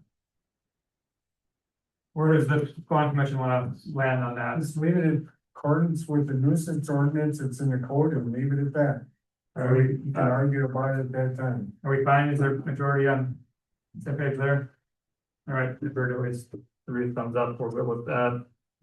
The proposed use shall not,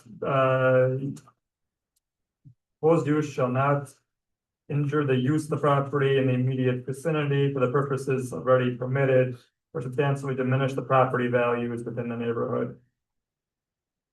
And again, we heard about the response, the patio should not diminish the property values. Or substantially, so this is the way I'm reading this, it says the proposed use shall not injure the use of the property in the immediate vicinity. Or substantially diminish the property values within the neighborhood.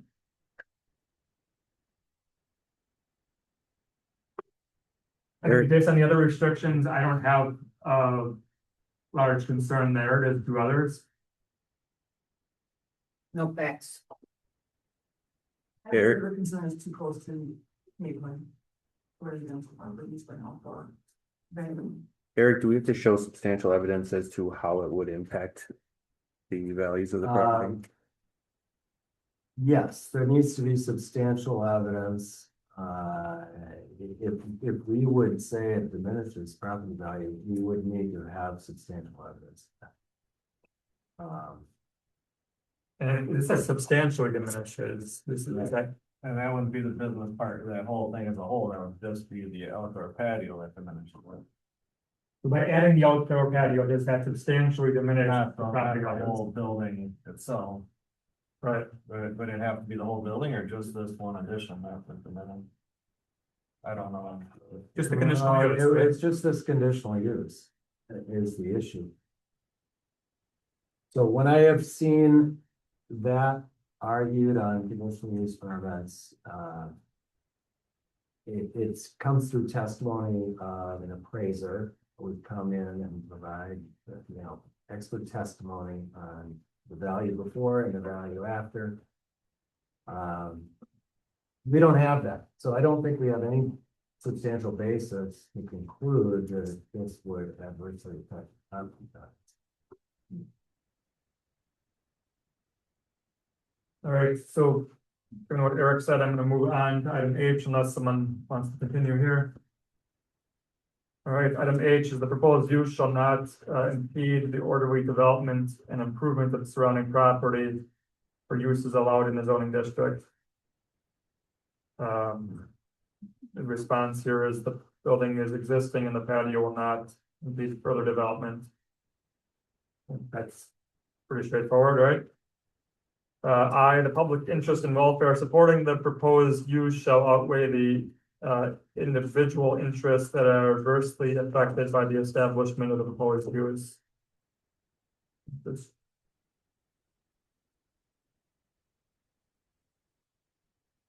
All right, the response of the petitioner's public interest and welfare are important to them. They have been asked by customers to make the patio available during the summer months. Is there a concern here that we need to discuss? I think the whole intent of the outdoor patio is to help support their income in the summer months when the indoor costs needs to be variable. If most other establishments reduce their hours or are just simply closed in the summer because people are outside golfing. So it seems that would be more of a personal interest than a public interest. And I'm not sure if that meets that condition.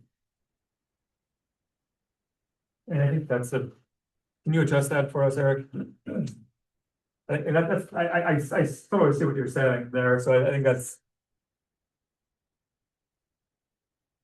Help us understand the requirement here. So I'm not saying that this, one way or the other, how you would apply this, but I think this is intended to address a not in my backyard kind of view of this issue.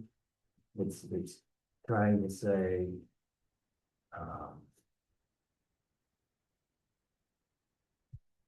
there may be a public interest in, say, having a utility infrastructure somewhere. Neighbors might not like it, or it says sometimes. There may be a public interest in having a cell tower, you know. I was looking at Kurt, he's giving his eyes out. Yeah, maybe that example, but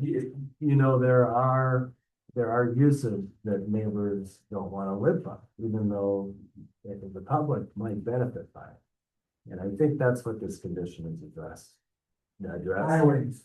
And whether that is, I mean, it's almost not applicable possibly, because I don't know that it's that kind of a use that we're talking about, but I guess I understand with that context, but does that, you understand what he's saying? Does that make I sense? don't know, he's saying, but the petitioner even said this, doing this because they need to Right, they make probably it didn't more understand. profitable business for them, which it's for them, not for the general public. Do we want profitable businesses, I guess, in I Lisbon? want them to have a profitable business. I think with the business, I think their indoor, golf simulator and that sounds like a great idea, and if they do golf lessons, then that's awesome.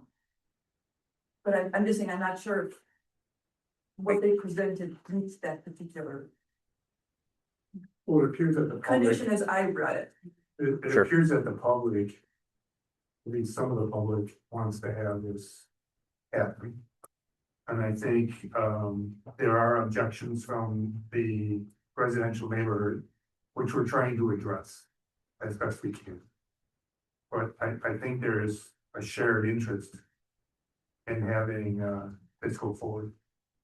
I think it's just a little, help them out, obviously if they go under in summer. Running a business, you can't have that, steady monthly type stuff, and then it goes vacant, because you don't have a business anymore. And then also you got homeowners that live back there, I think there's gonna be some in the middle ground. I just wanna make sure we do the best we can to protect the existing neighbors. And if we can do that the best we can and still allow them to expand, I think it would serve everyone.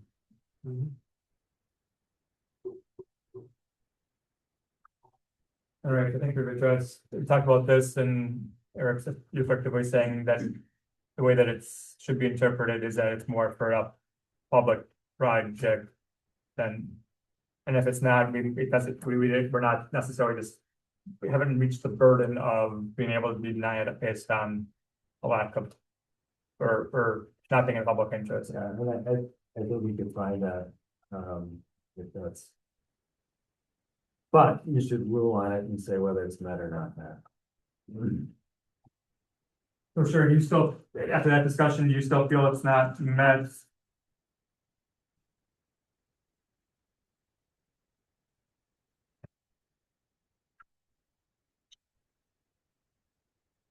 I don't think, like I said, it's just the way it's worded, public versus individual interests. In my opinion, I just see it benefiting more individual interests than public interests. But that's just my opinion.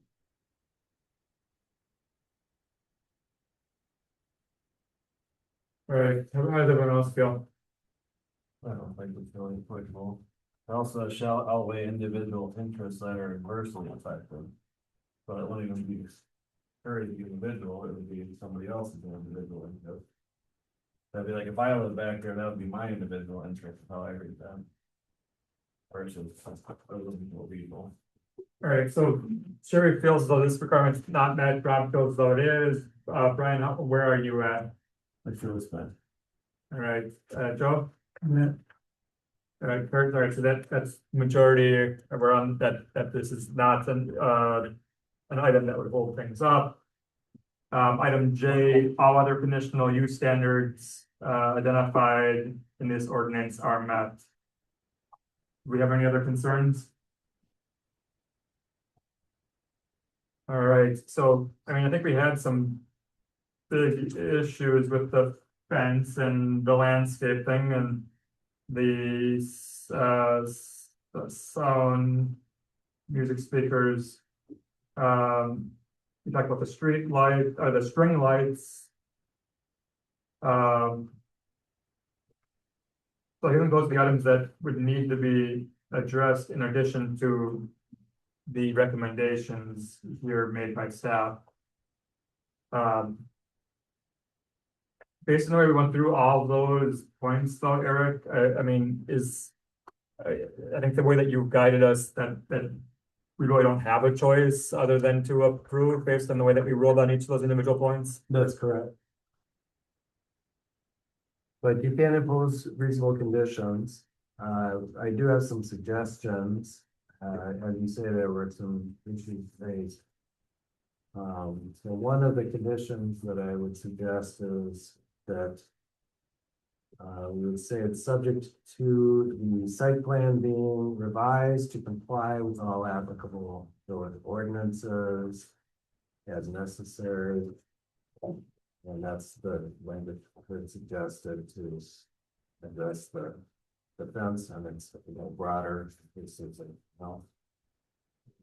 And then, subject to plantings on the south being extended to the west to the extent feasible, recognizing limitations that may apply to setbacks and underground infrastructure.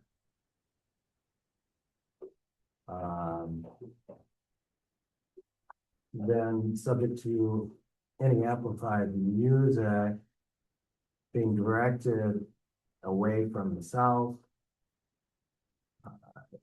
and being kept to a level consistent with the village nuisance ordinance. And the music shall not be live music. So those are the three that I caught. I don't, string lighting, I don't remember that one that you mentioned that. I think that was something that I guess was just lacking earlier. Does that need to be included or is that covered elsewhere, Oren? I'm sorry, one more time. The string lighting?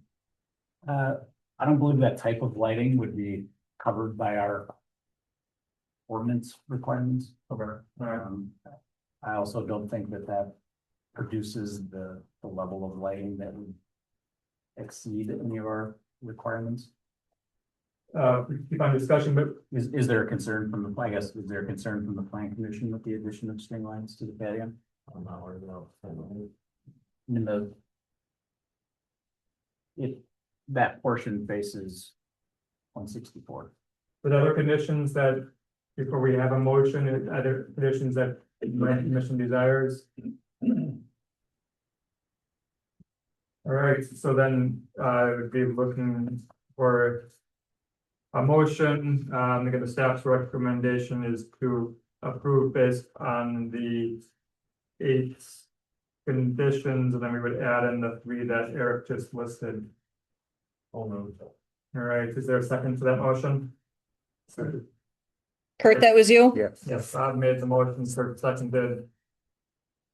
Is there any additional discussion? All right, hearing none, all those in favor say aye. Hi. Opposed say nay. Yay. All right, motion carries 5-1. All right, and then the next on the same, wait.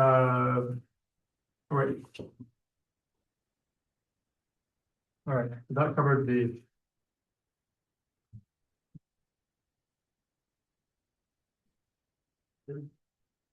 Yeah, Right. one to the site plan and, All right, that was on the national use, and now the site plan of operation. Is there anything else we need to talk about or highlight here, Oren?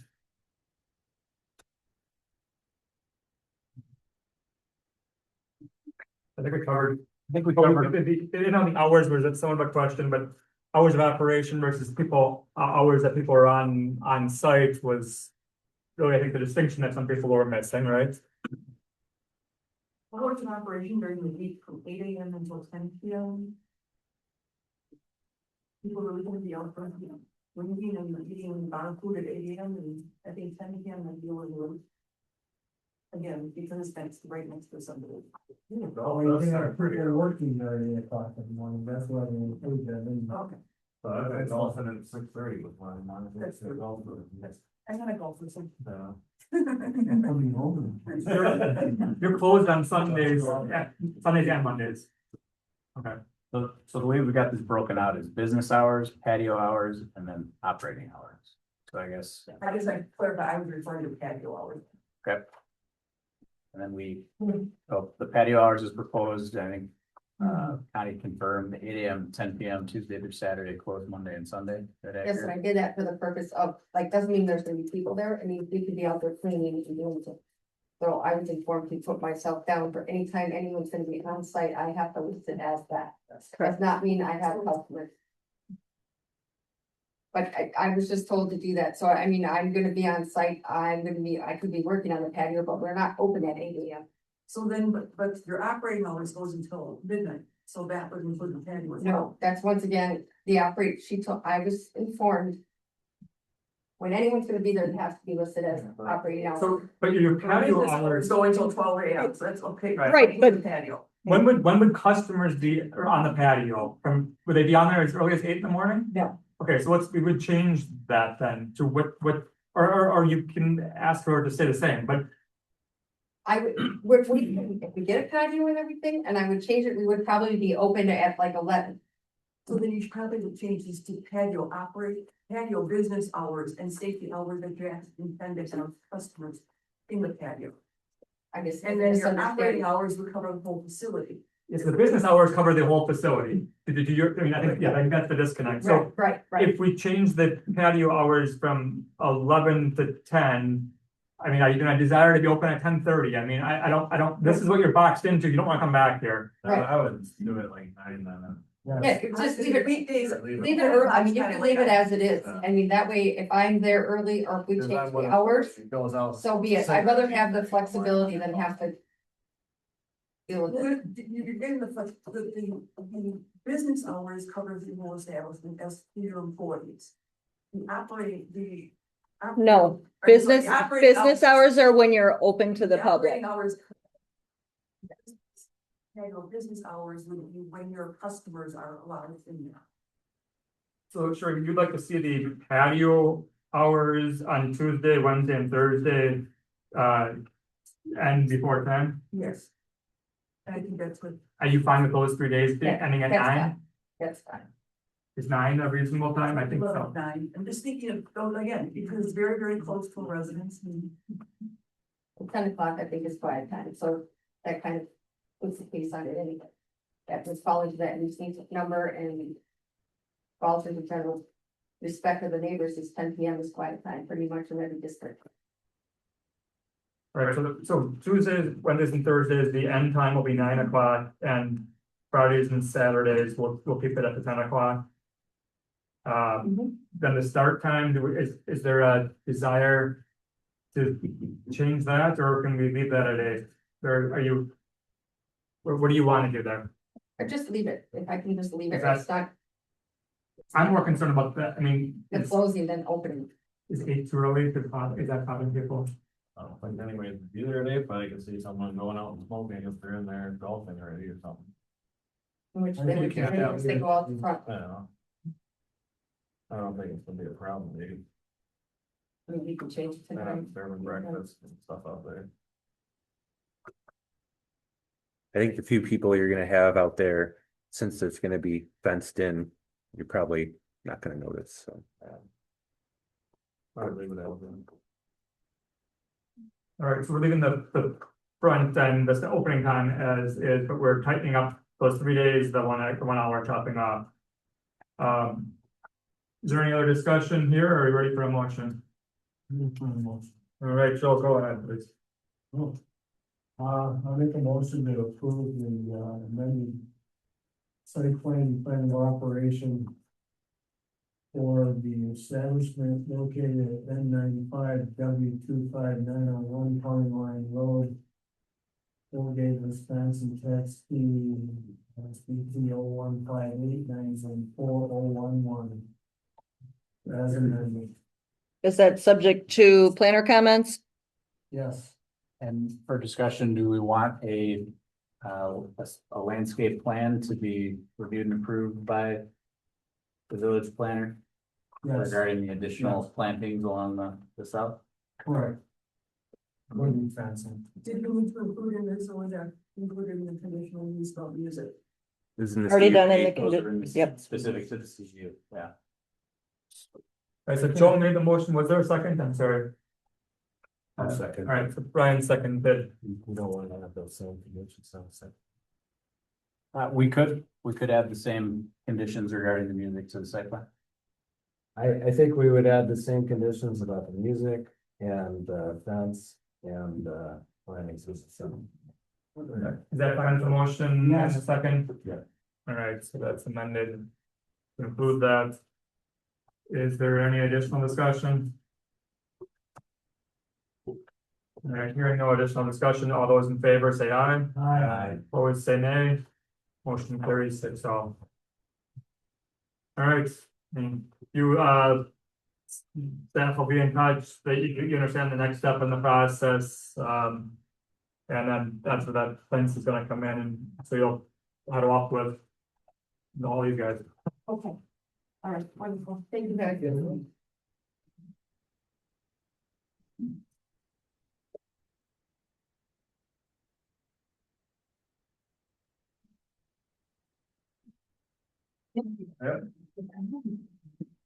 All right, item B is, discussion necessary action regarding the request by Terry Katz and Condon Properties for a two-lot CSM to adjust the common boundary of the vacant parcel located along Mary Hill Road, identified as, listed tax number 0257.070 and 0257.071, and recommendation to the village board of the same.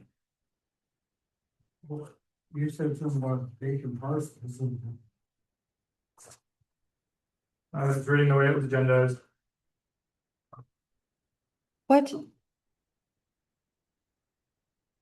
Yeah, that's incorrect. This is. It- Friends, keep seeing how they are. Hang on, The only question I have on this is, are there any hang on. possible, are there any easements we need on this CSM as a result of Mary Hill? Not that I know. I really don't know. I mean, Go for that area. Are you the applicant in this? I am. All right, come on up. I apologize. They aren't vacant parcels. They're existing parcels. They are on Mary Hill and the tax key numbers are correct. I don't know why I put vacant. I apologize. Joe, the drainage easements that we have or that we would want to look into are just north of this. Yeah. Yeah. Okay. Well, I just want to make sure because it's easier now to do than have to do it. I'm trying to save you. Sure. Time. And we're just trying to straighten out the property lines because when the whole subdivision was approved, Celtic Ridge, they had to have an odd shaped property line because of the tower is gone. And we'll be selling off those two properties, so we just want a straight property line so it doesn't go into. It makes sense. I knew this is just the last step and you never see another color. Yeah. Exactly. Okay. All right, I'll make a motion for approval of the CSM as presented for tax key number LSBT 0257-070 and 0257-071. Is that subject to staff comments? Yes. Second. Yeah. All right, so, recommending. to Joe and approve Sherry. that, recommendation to the board, Joel made the motion, Sherry seconded. Yep. Is there any additional discussion? Hearing none, all those in favor say aye. Aye. Opposed, say nay. Motion carries 6-0. Sorry you had to do her for too long. Oh. All right, well, good luck, you guys. Mitch, didn't you have a thorough report on that or? All right, yeah. Yeah, and just want to give a 20 All right, report? No. item C is request by Blaze Landscaping for approval of this site plan and operation amendments for the contractor yard located at their property at W220 and 5859 Town Line Road. Lisbon tax number 0244.999.001. All right, we're doing a site plan operation first, and then the conditional use permit is the next item. Correct. All right, so you want to bring us back up to speed here, Orin? Yeah, so this is a follow-up from our meeting in April. The Plan Commission moved to table the consideration of the two-year compliance review for the CUP. Which was issued back in 2023, I believe is the date on it. Yes. I think the meetings for that were in late 2022. So the petitioner followed up and submitted a site plan of operation amendment application to change some of the operations, including hours and number of times burning is allowed, changes to the location, size, type of material, storage areas on site, other site plan changes and expanded equipment list. The current site plan exhibit B included expanded boulder storage area, wood chip storage area, new used oil containment tank, second dumpster that was added, temporary topsoil stockpile, which was relocated, and a general storage area, which replaced the former log stockpile area. And the site plan was included as exhibit B, current site plan. So some of the highlights that I'll hit here. There's some changes to the number of employees. There's some changes to the there's not changes to the overall hours for burning. There are some changes to the details regarding burning. Previously, these were just in the petitioner's submittal materials. So I've added a section for wood burning and included what's proposed by the petitioner in the plan of operation. So that's you can see I've got item 3 under plan of operation D, wood burning, which is new. The petitioner's language is provided after that and highlights specifically what's being proposed as a change from what was in their initial packet materials, their project narrative, if you will, from the original submittal for the CU. So one of the items that came to staff's attention, which is outlined in the staff review and is a carryover from the discussion on the conditional use permit, is the village had received complaints regarding the wood burning, specifically the smoke becoming a nuisance. This is primarily from the residential neighborhood to the east, which is in a different municipality. It's in Menominee Falls. The ask here is that regarding the petitioner's proposed changes surrounding wood burning, that the Plan Commission discuss the appropriateness of source materials for burning and whether it's appropriate for materials from offsite projects to be brought on site for burning. Do you agree with the proposed changes from the petitioner as far as a change to the days that this is allowed? So again, burning 14 days per calendar year during the months of January 1st through March 31st. The previous materials from the petitioner had allowed, it's stating 84 days per calendar year. I think that was based on a certain number of days per month. You're just multiplying that across the year. And then adding a condition that says burning to occur when winds are 8 miles per hour or less.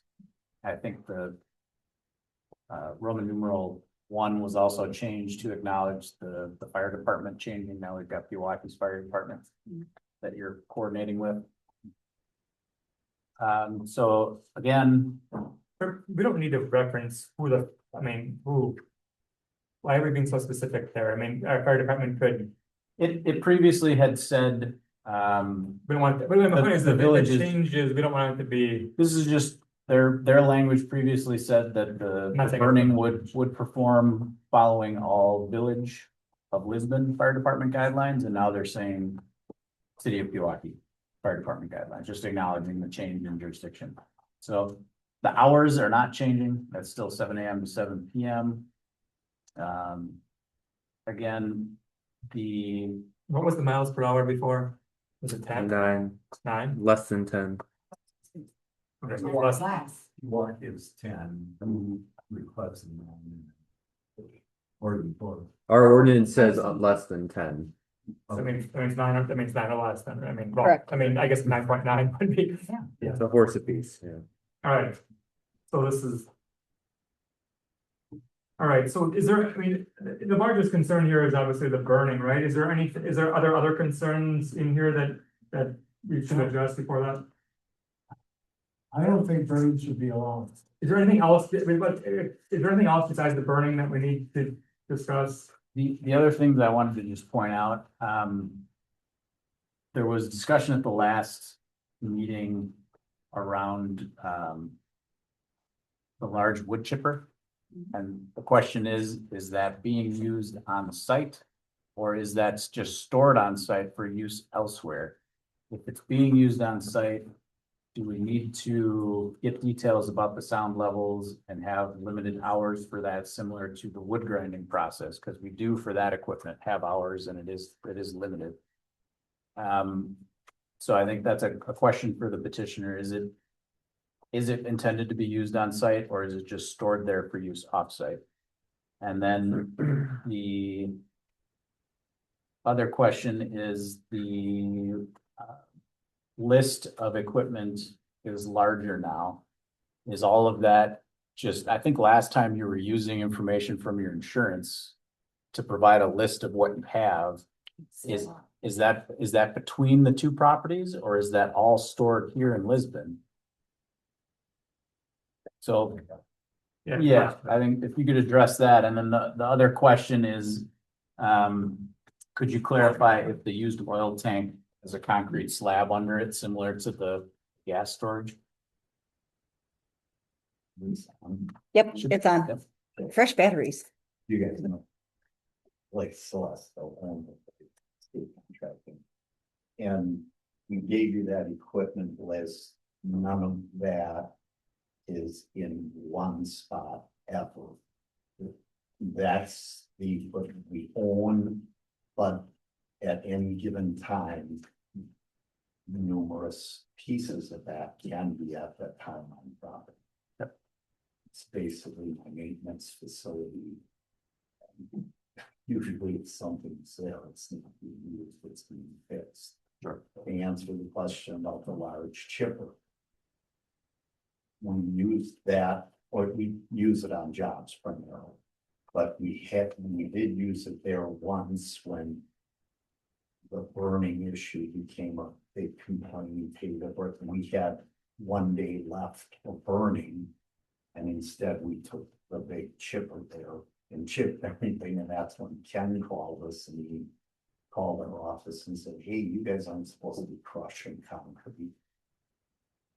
So it tells you anything. This isn't, I think we submitted pictures and something like that when we asked storage about chipping. This is massive. It chips 20-inch diameter trees. Yeah, I think the details that were provided were for the grinding process. So the equipment that's used for grinding, which would be a different piece, right? Correct. Yeah. Even bigger. And there were some sound levels for what that produces. So this is a step down. Okay. Do you have questions on that then, so? No, I think he answered my question. So then it's just for the planning commission to consider those items. All right, so let's open it up to general discussion. Again, for background, you were here 2 years ago. Myself and Rob and Kurt are new faces for you, but Brian and Joe and Sherry have the background and have the understanding of what they understood with approval last time and what new information is available. So Joe, if you want to jump in and start, or if someone else want to start? Okay, I'll start. I am of the belief that burning should not be allowed in this area. It's a residential area and there's other facilities.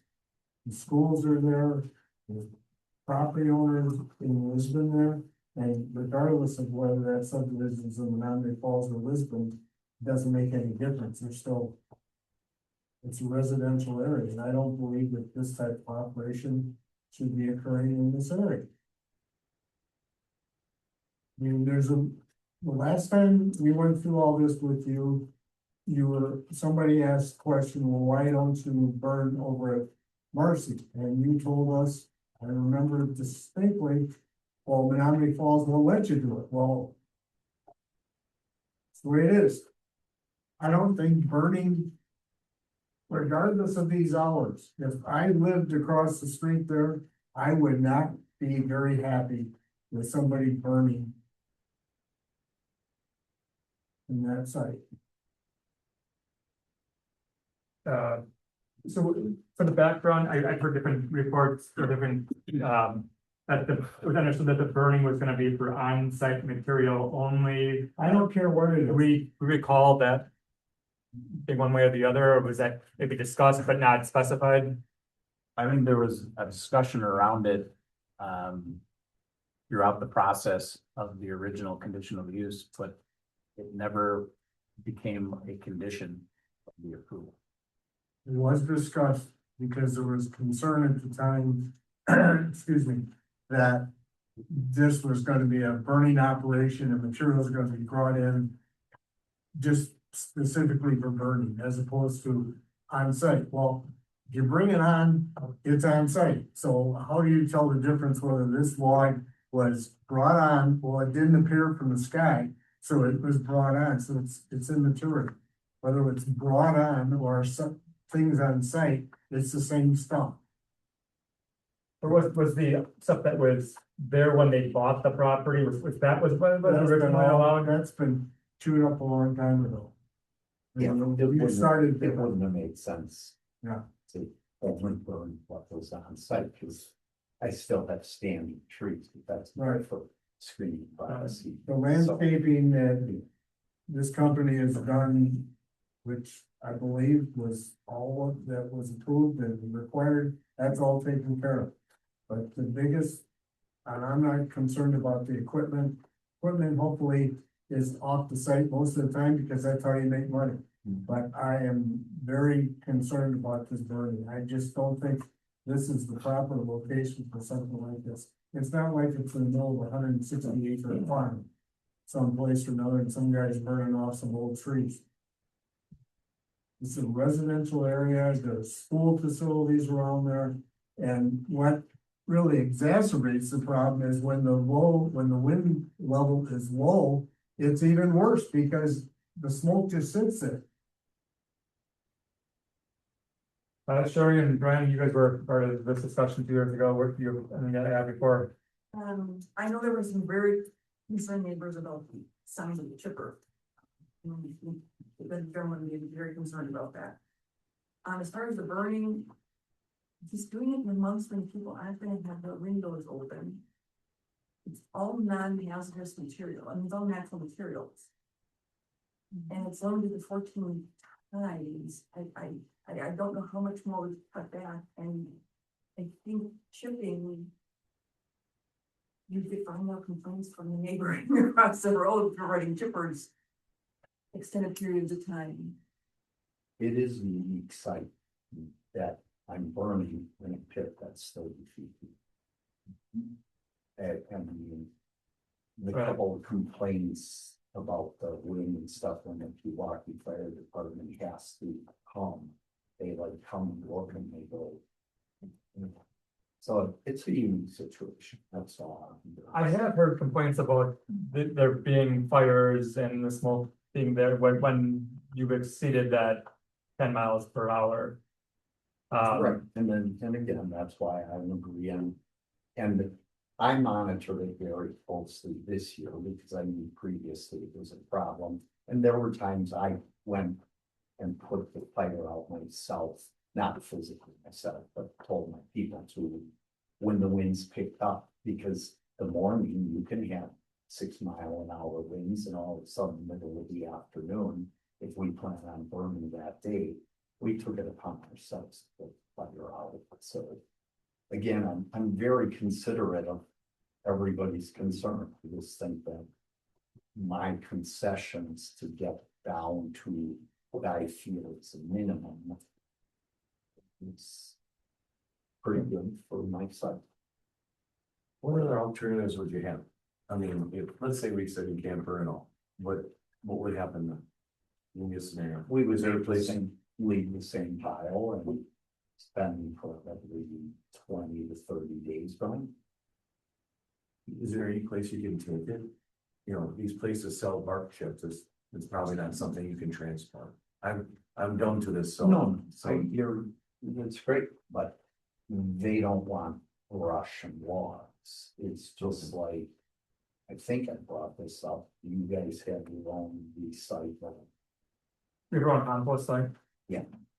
So then my alternative would be to ask if they're there, but Yeah, because that's I'm, not an Yeah, option. I get I think we talked about that. You're right, yeah. yeah. It's, Because there's a long list of businesses that would love to have that open to them. of course. They just don't like our prices. Exactly. But they asked me, hey, can we don't buy you it, you guys don't, you don't allow me to offset contractors, so. I think, I mean, I totally agree with Joe's points, I mean, and Sherry's points, I mean, you got the two conflict, and I think that's where, Brian, you're going, I mean. yeah, I'm not a fan of the burning, but I don't know, it's not that, and I agree with Sherry, it's not that many times a year, and it's in the winter months. But let's just face it, it is annoying.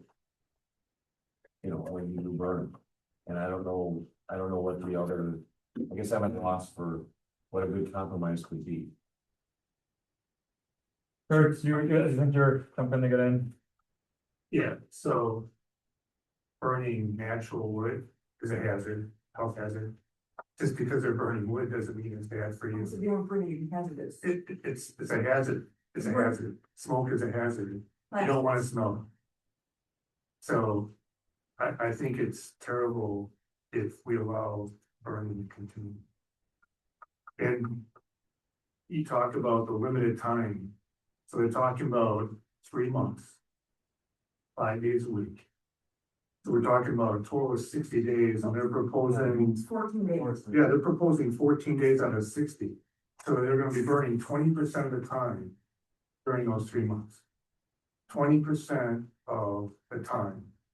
And that's if the wind is low, which we already talked about. Even if the wind is low, that smoke is just gonna hang. And we've all experienced the Canadian fires last summer. We couldn't go out there in the summertime because it was hazardous. Anyone had asthma, they were said the air conditioning was terrible. So you had to go stay inside. This is what we're telling our citizens of Lisbon. Stay inside, don't go outside when he's burning because it's gonna be hazardous to you. So I'm not in favor. I would vote against having them burn at all. You're gonna smell it at schools. There's no doubt about that, because where do they get their makeup air? It comes out of the sky, obviously. It's gonna be, you're gonna smell it in the schools, you're gonna smell it over in the fields, you're gonna smell it in the adjacent residents, you're gonna smell it over at Casey's. I don't care if it's 30 below zero and you're burning. I mean, I was born and raised on a farm. God knows we burned enough stuff out there. And how long it's been, and you go to put it out, what happens? It sits there and smolders for 3 more hours. And it's even worse because it's wet smoldering stuff. I just don't think it's something that we should allow. Where are you at?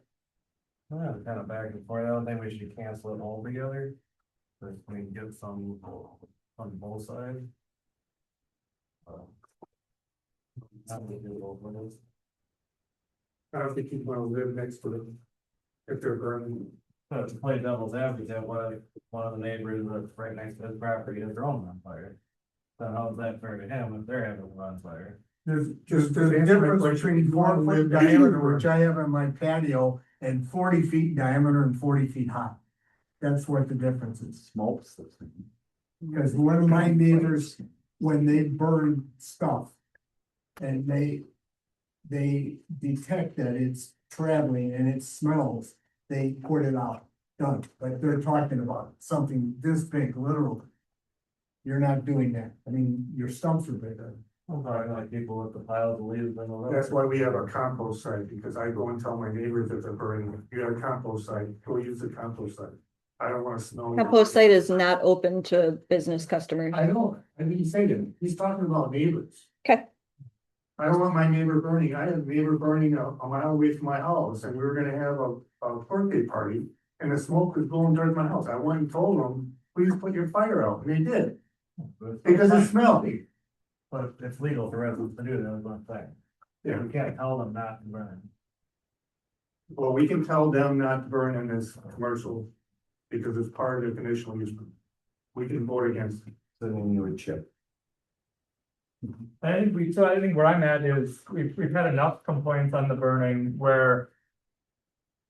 Like, and now, the petitions and the signatures of 500 people, that's a bunch of nonsense. I mean, we saw where that came from, but we still had a good number of people locally. I do think though that they're going to, if we don't allow the burning, they're gonna complain about the noise. I'm not sure which one's better. Do this when you get this complaint or you get the other complaint. Well, people should see where they're, I mean, it's a non-residential area where the burning is taking place. If somebody owned a lot and they wanted the lot cleared so they could build a house, there's nothing preventing somebody from bringing in a grinder and taking down the trees. I mean, it happens all the time. It happens across the street from my house. I mean, that's the way it is. So I understand they're not quiet machines. They can't be because of the size. It's any different than Ashland going out there for We Energies and clearing tree lines for the power lines. I listen to that from my house and it's a half mile away, but it's, you can't have everything, but I'd much rather have a sound issue than a smoke issue. Or you wanted to jump in? Yeah, I just wanted to add some clarification. So there's a difference between chipping and grinding. We never talked about the use of the chipper on the site. So if the Plan Commission wants to allow the use of this large chipper on the site, that would, I think, need to be something that would be added, and we would probably want to have hours of operation for that. We do have the grinding of wood material. We have hours 7 a.m. to 7 p.m. Monday through Friday, and then an additional limitation of once per month with 48-hour written notice given to the, and it says town. We probably want to change that to go. What is the difference between grinding and chipping? I know what a chipper is. It's a different piece of Two equipment. different pieces of equipment, but they both have about the same size. Well, they both make wood chip? Yeah, one makes more of a shred, Oh, yeah. and it can handle 5-foot diameter trees, so we usually take it to our clearing jobs and we leave the material on site. Because we don't have to cut it up.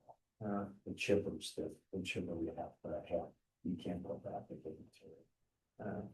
But the hours 7 to 7 makes sense. We said they only can do the Yeah. grinding one day a that week, so. That I wouldn't agree to, So we- because I'm under that, for the 84 days for the burn that I had originally, that's what I would request.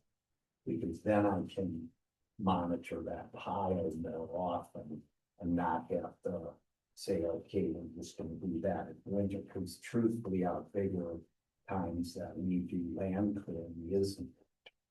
So that machine is off, so this would be more in the summer that I would grow. And our pile heights are limited to 20 feet. So you've got an area on the site plan.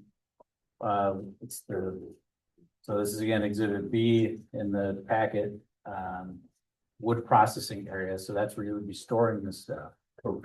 And you're limited to 20 feet in height. And so, yeah, if what you're saying is if you can't burn once per month isn't going to be enough for your grinder. Okay. Plan Commission has heard that. Is that 20 feet from ground level or 20 feet in a 30-foot hole?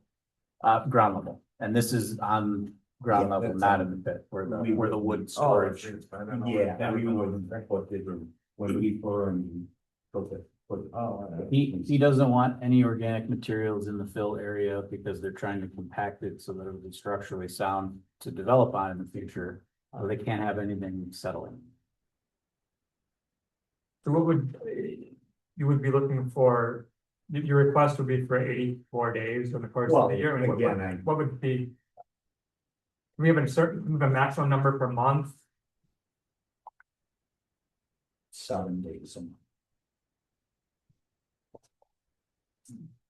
That's what we had once, when we were, what we originally said with Logan, it could be that, and that's asked them, they said, well, we never did burn summer anyway, but.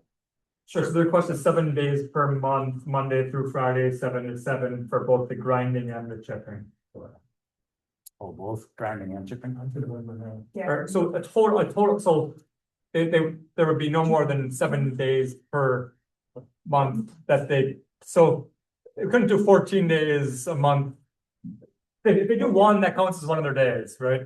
Do you want to do it so they can't back it up, so they can't do 14 days in a row, or do you not care? You still wanna do it on the weekend. Well, yeah, the fact that the grinding wood material is currently limited Monday through Friday, 7 AM to 7 PM. So there's currently no weekends allowed for wood grinding. We can, and it's currently limited again to once per month with 48-hour notice to the village.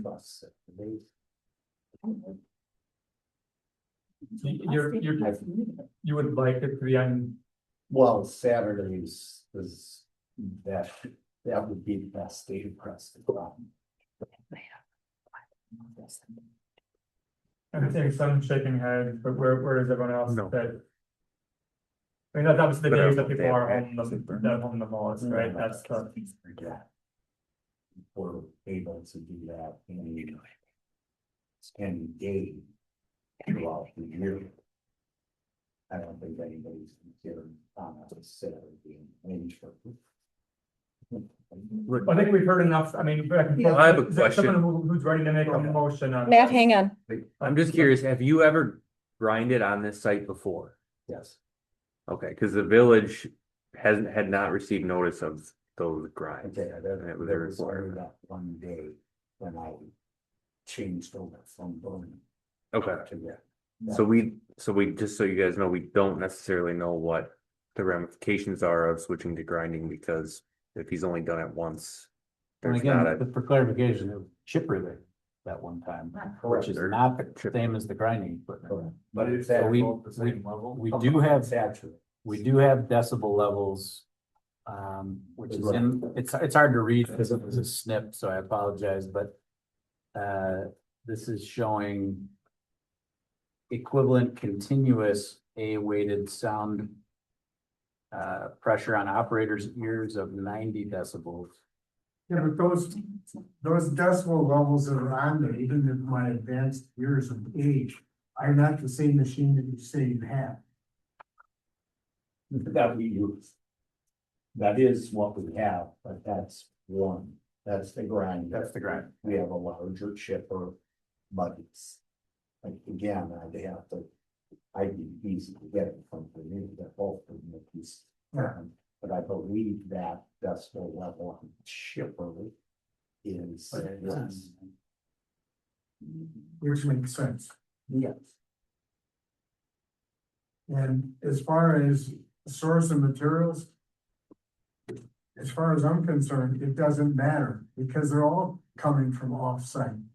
So it's, and who's gonna go out there and say, okay, that log, where'd that log come from? We gotta have some common sense on this thing. But I would propose that we just eliminate the whole issue of burning. And the rest of these questions that Brian states in his review. I think we've answered. Unless I'm missing something. Is the plan commission okay with the large chipper being used on site? Yes, I am. It's gonna get more done faster. So we Grinder. don't have hours for that. We just have for the grinding.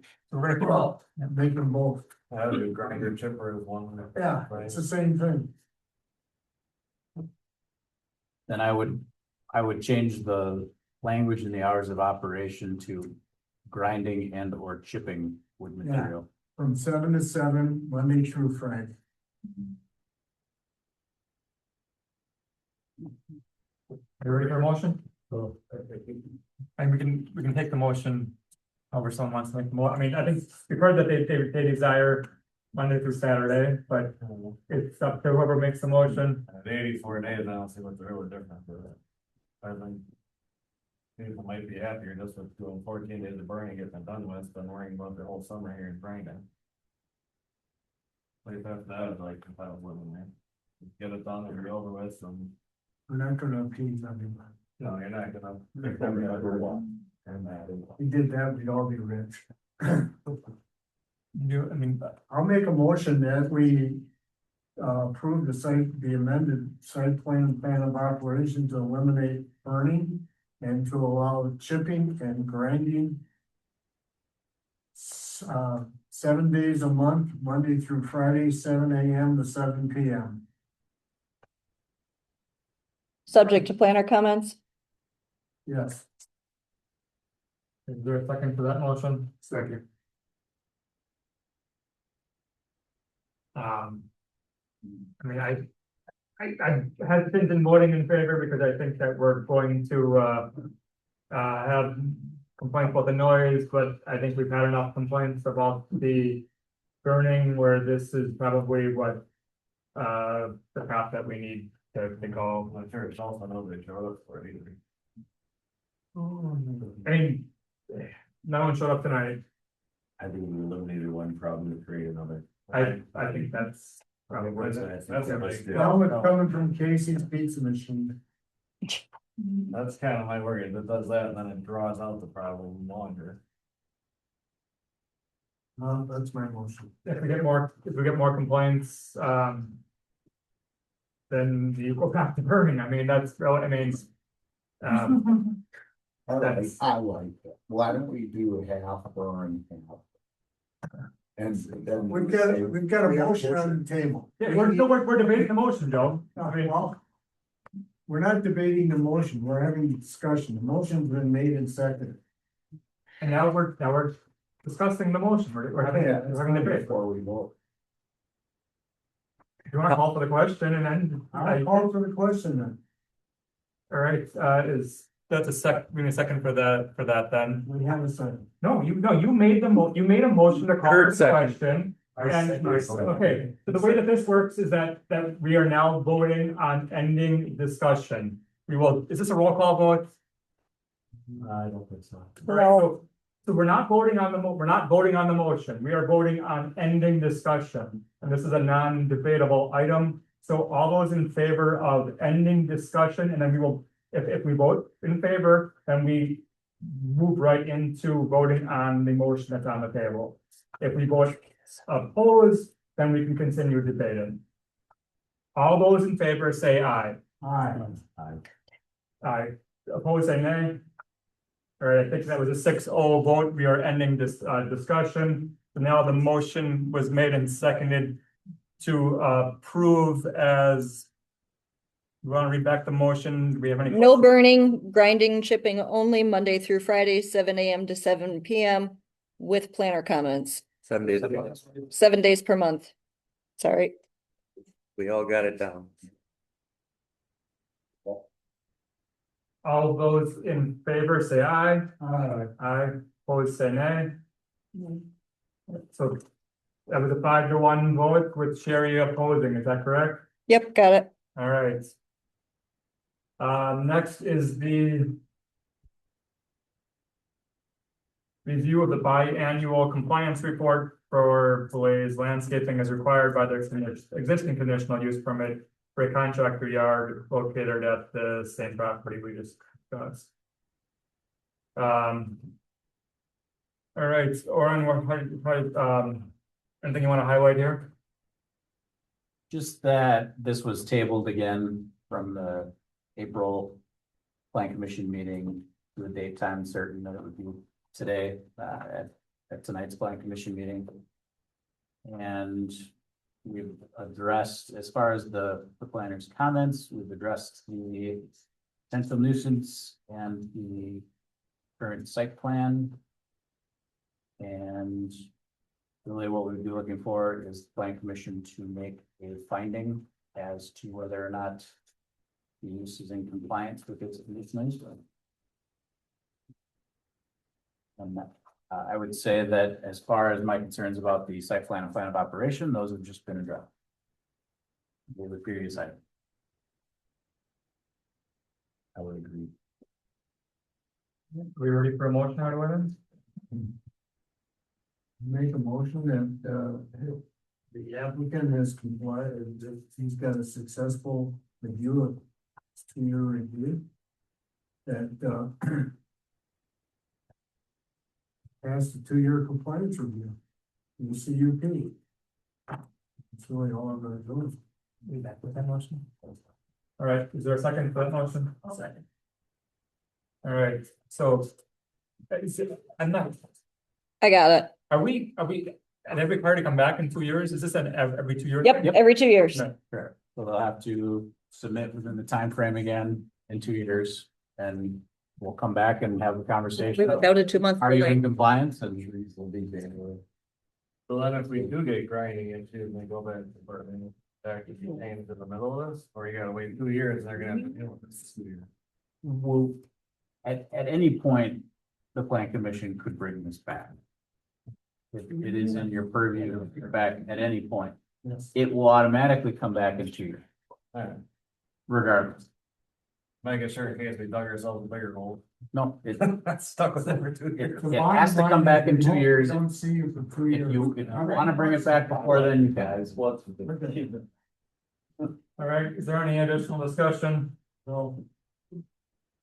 All right, hearing none, we'll vote naturally here. All those in favor, say aye. Aye. Opposed, say nay. Motion carries 6-0. Motion to adjourn. No, planner report. Oh. We've got at least 3 Three applications. only. Oh, we've got 3 applications for our next meeting, so we do have things to meet about. And we may also want to discuss the comp plan. Yes, it'll be on the I agenda. was gonna ask about. I would have added that I was going to put quarry reports on next month, but it sounds like that's gonna be a really long meeting. Is anyone opposed to waiting until August for quarry reports? But I will send out the letters. Is They're all long. that good? That's fine. Beautiful, done. Right, is now we're ready for a motion to adjourn. Motion to adjourn. All those in favor, say aye. Aye. Opposed, say nay. Motion carries 6-0. I got 9:02. You can edit my comments out about the mountain one.